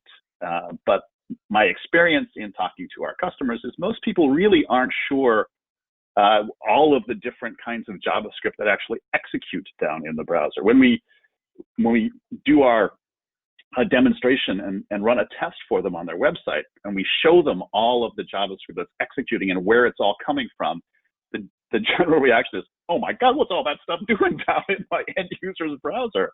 It really does come as a shock, where it can be as high as 50 different calls that are taking place. And because, look, the marketing team is trying to do this instrument with lots of tags so they can get lots of information. And they're doing it for business value delivery, and they're not thinking through all of the potential security consequences. And the third parties whose JavaScript is being used for the marketing function, maybe their security isn't as good as the brand's security. So those are the kinds of risks that this is trying to mitigate against. And the whitelisting approach, because people don't know a priori what script should be executed, it's just not effective. It's a brittle, too manual approach. Really need a much more learning-based approach that can adapt to, all of the changes your marketing people, of course, want to make in the third-party JavaScript they inject. So that's really what is unique about it? So I have one last question. Sorry, Michael. I know we're going to run over a few minutes. Enterprise security, you're relatively new to that kind of market. I kind of think of it more in-house security as opposed to external in my own mind. Maybe what are your advantages, do you think, and how do you come to the market that's different? Is your product disruptive from a price and a quality perspective? Yeah, so the enterprise security, enterprise application access in particular, is our zero trust access approach to helping people get access to applications that live sort of behind a firewall, wherever that might be on the planet. It is because as the teams have talked about here during the session, because the corporate perimeter is dissolving, that whole concept of inside the network versus outside is kind of going away. And so we built the service so it doesn't really care where you are. It's going to treat everyone who wants access with no trust initially, need to get trust established, do that authentication at the application layer, not the network layer. So it doesn't matter if you're inside or outside or anywhere. Much more cost-effective solution as you deploy it at scale, natively operating in the internet using standard internet protocols. That's really the value, getting people from where they are today to a zero trust model quickly and efficiently. And I'm assuming COVID has really increased the emphasis that people need this. So can you talk about the uptake and what you've seen from customers talking about these enterprise security products? Yeah, we've built, as COVID ramped up, we went to market with a special sort of business continuity set of capabilities specifically around enterprise application access. And I'll tell you, we've got this graph that I should have brought to show you of the uptake in Italy as they locked down. I mean, everyone all of a sudden had their existing VPN infrastructure being overloaded. So the uptake of the service in order to just get something that you could literally turn on in 30 minutes and be able to deploy to all of your user population so anybody could access, all the time, leveraging the scope and scale of the Akamai platform from anywhere. It's been a very productive several months for that offering, really rolling it out and helping our customers meet the needs for easy and rapid access in the COVID era. Michael, any questions from the audience?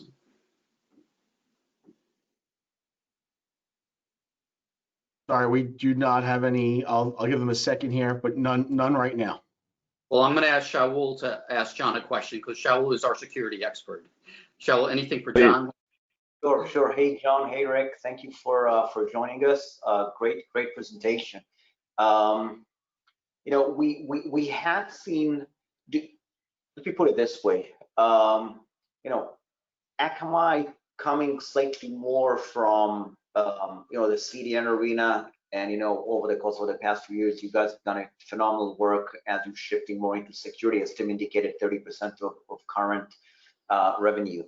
Do you guys see more opportunities coming from existing customers or actually new logos as you think about this broadening product portfolio?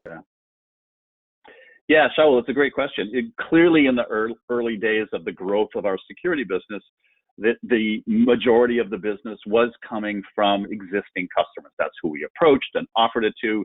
Easy fit, easy to turn on, easy to see value.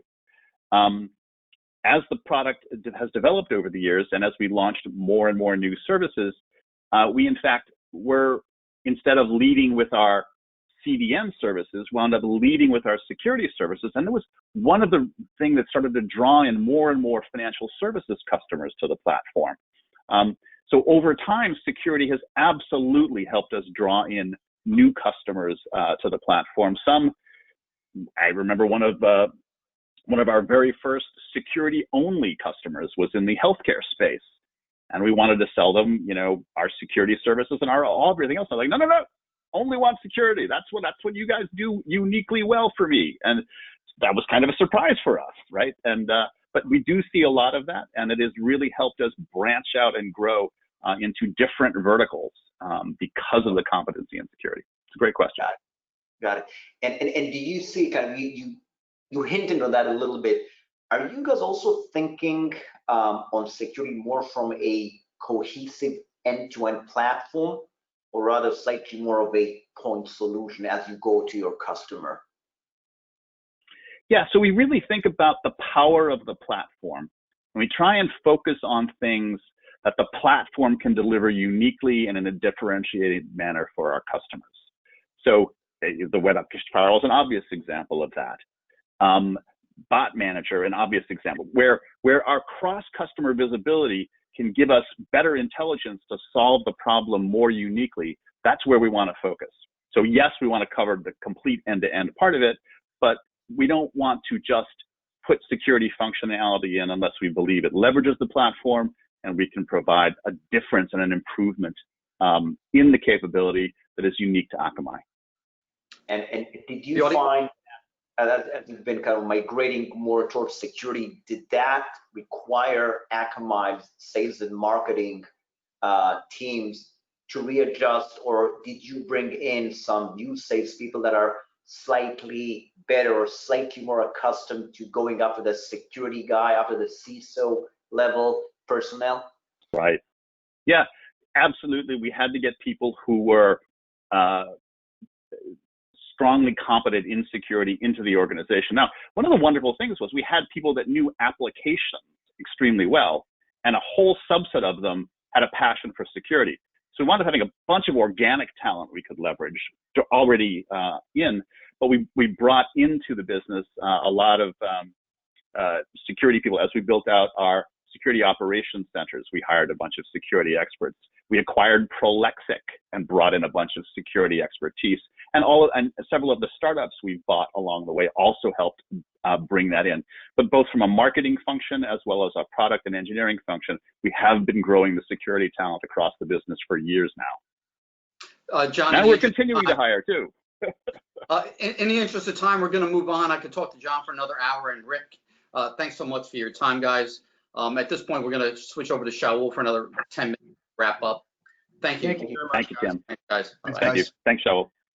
Thank you, guys. Yeah, it was great. So as mentioned, Shaul and I have known each other 22 years. I just realized last time I had Shaul on a video conference from Israel, he was going outside his door to show me a missile shooting down another missile, which is a pretty rare event.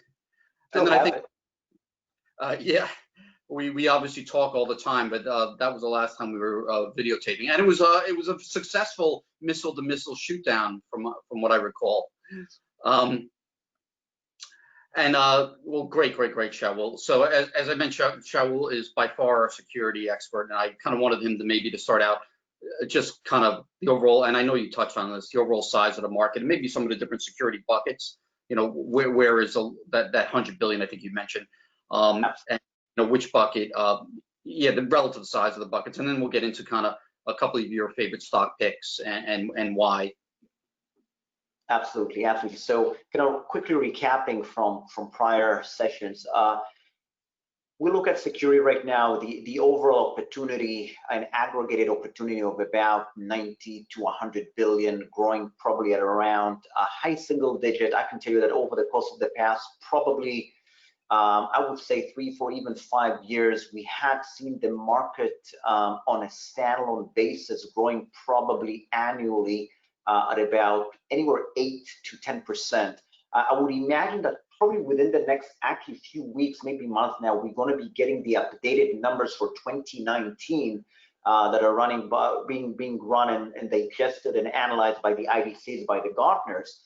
And I wouldn't be surprised to see another year whereby initially the estimates were running at about 8%, 8.5%.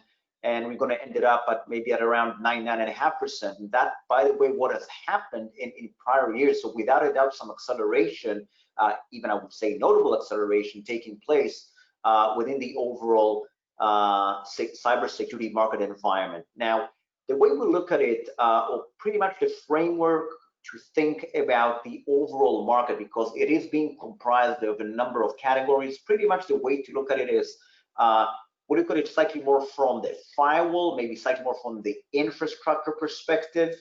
That's category number 1. Then we look at it from the identity and access management, IAM. That's probably category number 2. Email security, some would even call it messaging security. That's category number 3. Then we have vulnerability management, which at time to time kind of is being annexed to some analytics, or maybe some people will even look at it as next generation security analytics. So vulnerability management and some SIM security, security information event management. That's the abbreviation for SIM security. And probably the fifth one will be the endpoint, looking at things like more from a consumer perspective, but as well as an enterprise perspective. Clearly right now, there are some categories that are growing faster than the others. The firewall market pretty much grows, I would say, annually at about mid-single digit, maybe like 5-6%, maybe 7% annually, representing probably about I would say 15 billion, maybe like around 15 to 20 billion of the overall, say 100 billion. Identity grows faster than that right now, probably growing at about 15 to 20%, and probably also representing a 10-15 billion opportunity. I think vulnerability management, also sizable market at about, I would say 15 to 20 billion, give or take, but one which is growing on a CAGR basis of about, I would say, low teens, give or take.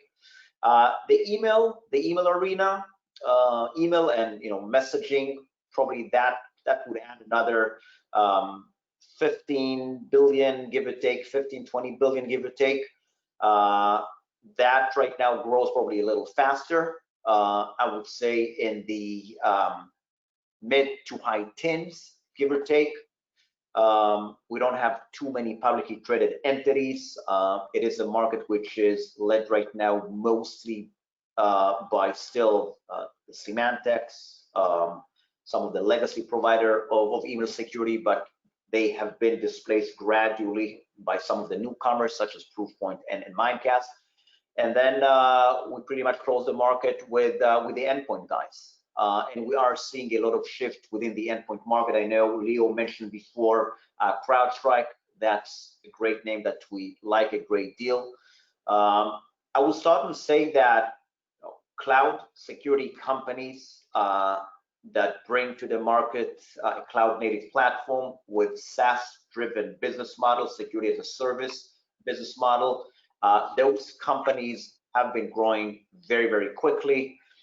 We're talking about growth rates ranging between 30% year over year, all the way up to even 70 and 80%, depending on the size of the company. So you can pretty much average that at around, let's say, 40, maybe even north of 40%, give or take. And that growth rate does not seem to be slowing down within the next, say, 12 to 18 months right now. So pretty much everything which is touching on cloud right now, and we have CrowdStrike, for example, on the within the endpoint arena. We have Okta shifting to the identity arena. These guys are going to be reporting results within the next 15 minutes. That stock is trading right now at all-time historical highs. We like these names. I think they're telling you, where the industry is shifting towards. Some of these companies also have been piggybacking team, and I think you're going to like it because you know it very well. You wrote about it well. Office 365, Microsoft. So we see kind of a lot of tailwind being created for some of our companies because of the Office 365 migration, and I think it's going to be interesting to see how Microsoft will be addressing security as a whole over the course of the next 2 years. That's absolutely a very, very fascinating topic to keep in mind. We can say that from our framework, the way we look at companies, when we look at it from a growth perspective and growth vectors, we like companies that, number one, are displacing some of the legacy companies.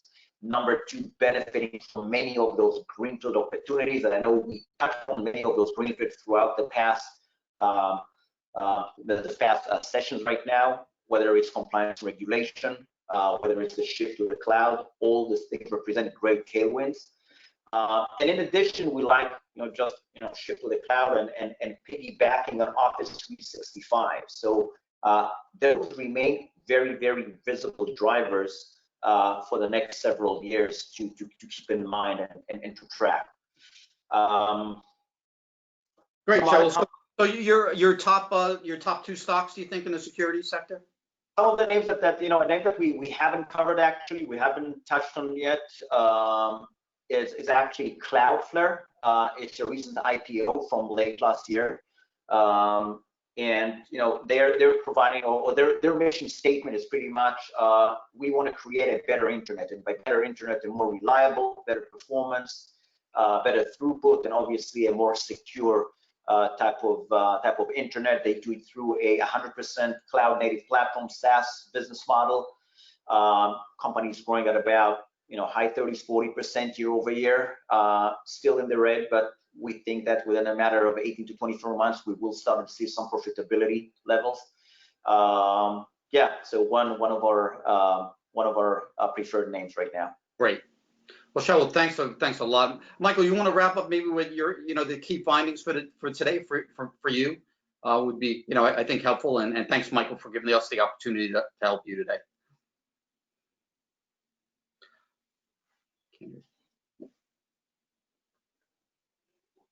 Webinar faux pas. Thank you. So I'd like to thank Tim for really helping coordinate the event and helping push the content along and keeping us engaged. Great job. Thank you very much for your help. And Shaul, of course, thank you so much. It's always fun philosophizing about security with you. So I think we covered a lot of ground today. If you think about where we started this morning with Tom Cowan and the panel there, more on the business side, the management engagement of your team, and I think that was some good stuff that came from Les in terms of what does the employment market look like going forward? How are these companies going to survive? And I agree. If you hear these folks that are opining on CNBC, Bloomberg, wherever, where they're trying to tell you where the market's going to go, there's really no definitive answer right now. I think we're just in a time of extreme uncertainty, and we just don't know what we don't know, unfortunately. But what we do know is that the cyber threat is persistent, it's growing, and unfortunately, as Special Agent Jacobs articulated, it's coming at us from everywhere, right? If you remember the question that Tim asked, which was, is it the insider threat? Is it the school kid, wannabe hacker, computer science major, or is it the nation state? And his response was yes, right? And we know it is everywhere. And then we heard from Akamai. Where was interesting for me was the impact on gaming and what gaming is doing to us, as not as a society, but doing to us in terms of the impact on the internet. And targeting those vectors, because we know where those vectors are, we know what the top games are, and we also know that they're a vulnerability, in terms of a hacker, because inside the home of most CEOs and CFOs of organizations, there's probably a kid playing Fortnite or COD or Call or whatever game is out there today that they're working on, and all of those games rely heavily on the internet. And we know that sometimes, an adolescent's computer is not necessarily the most protected computer because they're always trying to find a way around, parental controls or whatever. So they create another sense of vulnerability. And then at the same time, you do have the CEO, the CFO, who is sitting inside that same home on that penetrated network, on that vulnerable network. And it's tough to do that, right? And, going back to this concept of frictionless cloud, where, inspired by Einstein here, everything should be made as simple as possible, but not simpler. And what that means to us here at TetherView is, again, reduce the attack profile of your organization. Minimize the places where you have weak links. You're always going to have a weak link, but minimize the number of links, period, end of story. And bring your users to the data, right? So never separating your users from that data is probably not the right statement. It's really bringing your users to the data. because we know that the cloud was developed as a hack, right? The cloud is here to bring data to everyone everywhere. And our goal as security practitioners, as technology practitioners, is to control that, right? Is to make sure that the formula to Coke is not being absconded, is not being copied, and we have extreme visibility on that. But if you allow folks to access the formula to Coke everywhere, it's a problem. And again, with frictionless cloud, the way to achieve that, the way to achieve a zero trust environment is with a digital bunker, right? And so inside the digital bunker, there are core pieces to it. The first piece of technology that drives us is the virtual desktop. And 98% of our clients today, 98% of TetherView's clients use us for a virtual desktop, either exclusively or in conjunction with hosting their entire environment. And the virtual desktop allows us to bring the users and the data together all the time. So whether you're using a SaaS application, whether you're using a homegrown SQL application, or whether you're using something in between, a hybrid, the digital bunker makes sure that your users and your data are always together. So what does that do for us? It minimizes the location of the data, right? So by putting the users into the digital bunker with the data, it is always known what's going on. You can see what's happening. As soon as you let the user go home and access these applications, access this data from any device, unprotected devices, you're exposing your organization to a huge amount of risk. The other thing that happens here is governance, right? A topic that really wasn't discussed today because we just ran out of time, but governance for us here at TetherView means cost control. It means delivering a consistent user experience. It means being able to identify risks and deliver a consistent approach to your business wherever you go.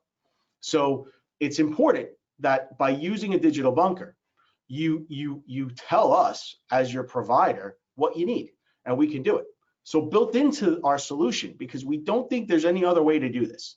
If you try to break up, compliance and security and treat them independently, you're going to be spending more money than you need to, because there's going to be technologies and services and people that overlap. But also, you're going to potentially create gaps in the middle and places where things can get lost and unseen. And that's where we feel you've got to consolidate some core fundamental pieces, which is what we've done. By consolidating security, which includes all of the best practices that Special Agent Jacobs described, multi-factor authentication. He didn't mention geolocation, but geolocating your users, tracking what they're doing, where they are. Those are best practices that are built in and inherent to us. And as we know, as we develop, as we understand other best practices, we can roll them out quickly because we're not dependent on physical devices that are at thousands of locations across thousands of users. The other piece that's built in to our solution is compliance. We take it very seriously. So we are in the process of obtaining our FedRAMP ready status, which means that we are going to exceed just about every regulator's requirements in the land today. So our clients come to us because we can deliver a clean desk user experience to your users regardless of where they are. So you can literally pick up a stranger's iPad at a Starbucks, when Starbucks allows this to happen again, and access your digital bunker or your experience, and you're not worried that any data resides locally. Even if a hacker owns that internet connection and has it, there's no data being transmitted. We're not transmitting data locally. The other thing that we do is we eliminate single points of failure.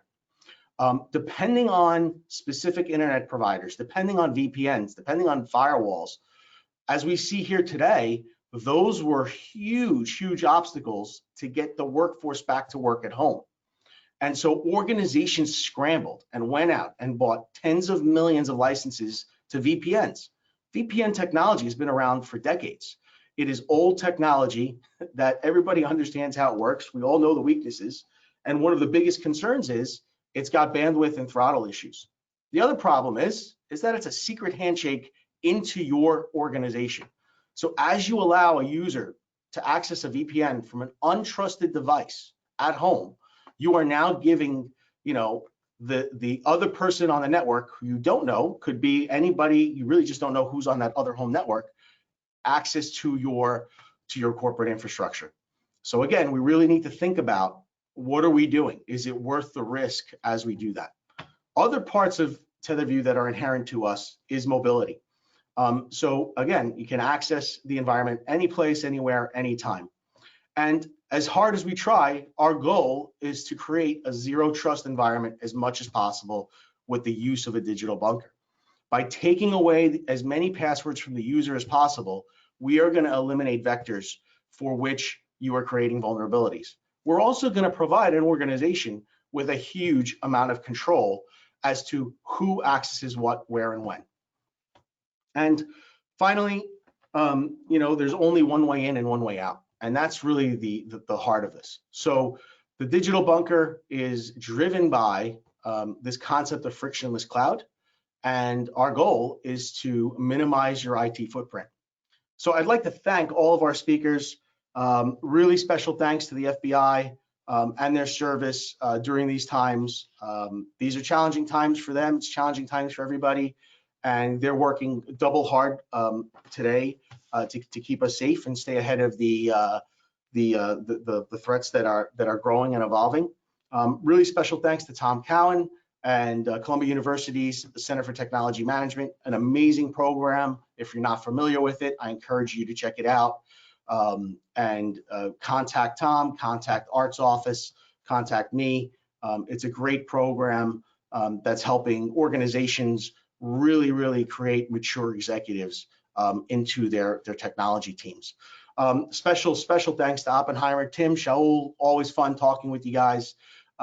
You did a great job of helping us curate the content here. Sixtera, Leo, thank you very much. They're a great partner. They provide an amazing service. Their customer service team is phenomenal. Their controls, their security, the best in the business that there is today. And of course, a special thanks to Akamai for providing a presentation. An amazing company, an amazing story, and we look forward to where you guys go. So keep an eye out for our podcast, Controlling IT Chaos. We're going to be announcing the first broadcast of that in the next couple of weeks. And we'll have some great guests from all different industries covering the broad range of topics that you saw here today. So if you have any questions, please reach out to tetherview.com. Look forward to hearing from you, and we'll try to address all the questions that we had here today. Thanks a lot, stay safe, and enjoy the weekend and the summer coming up. Thank you.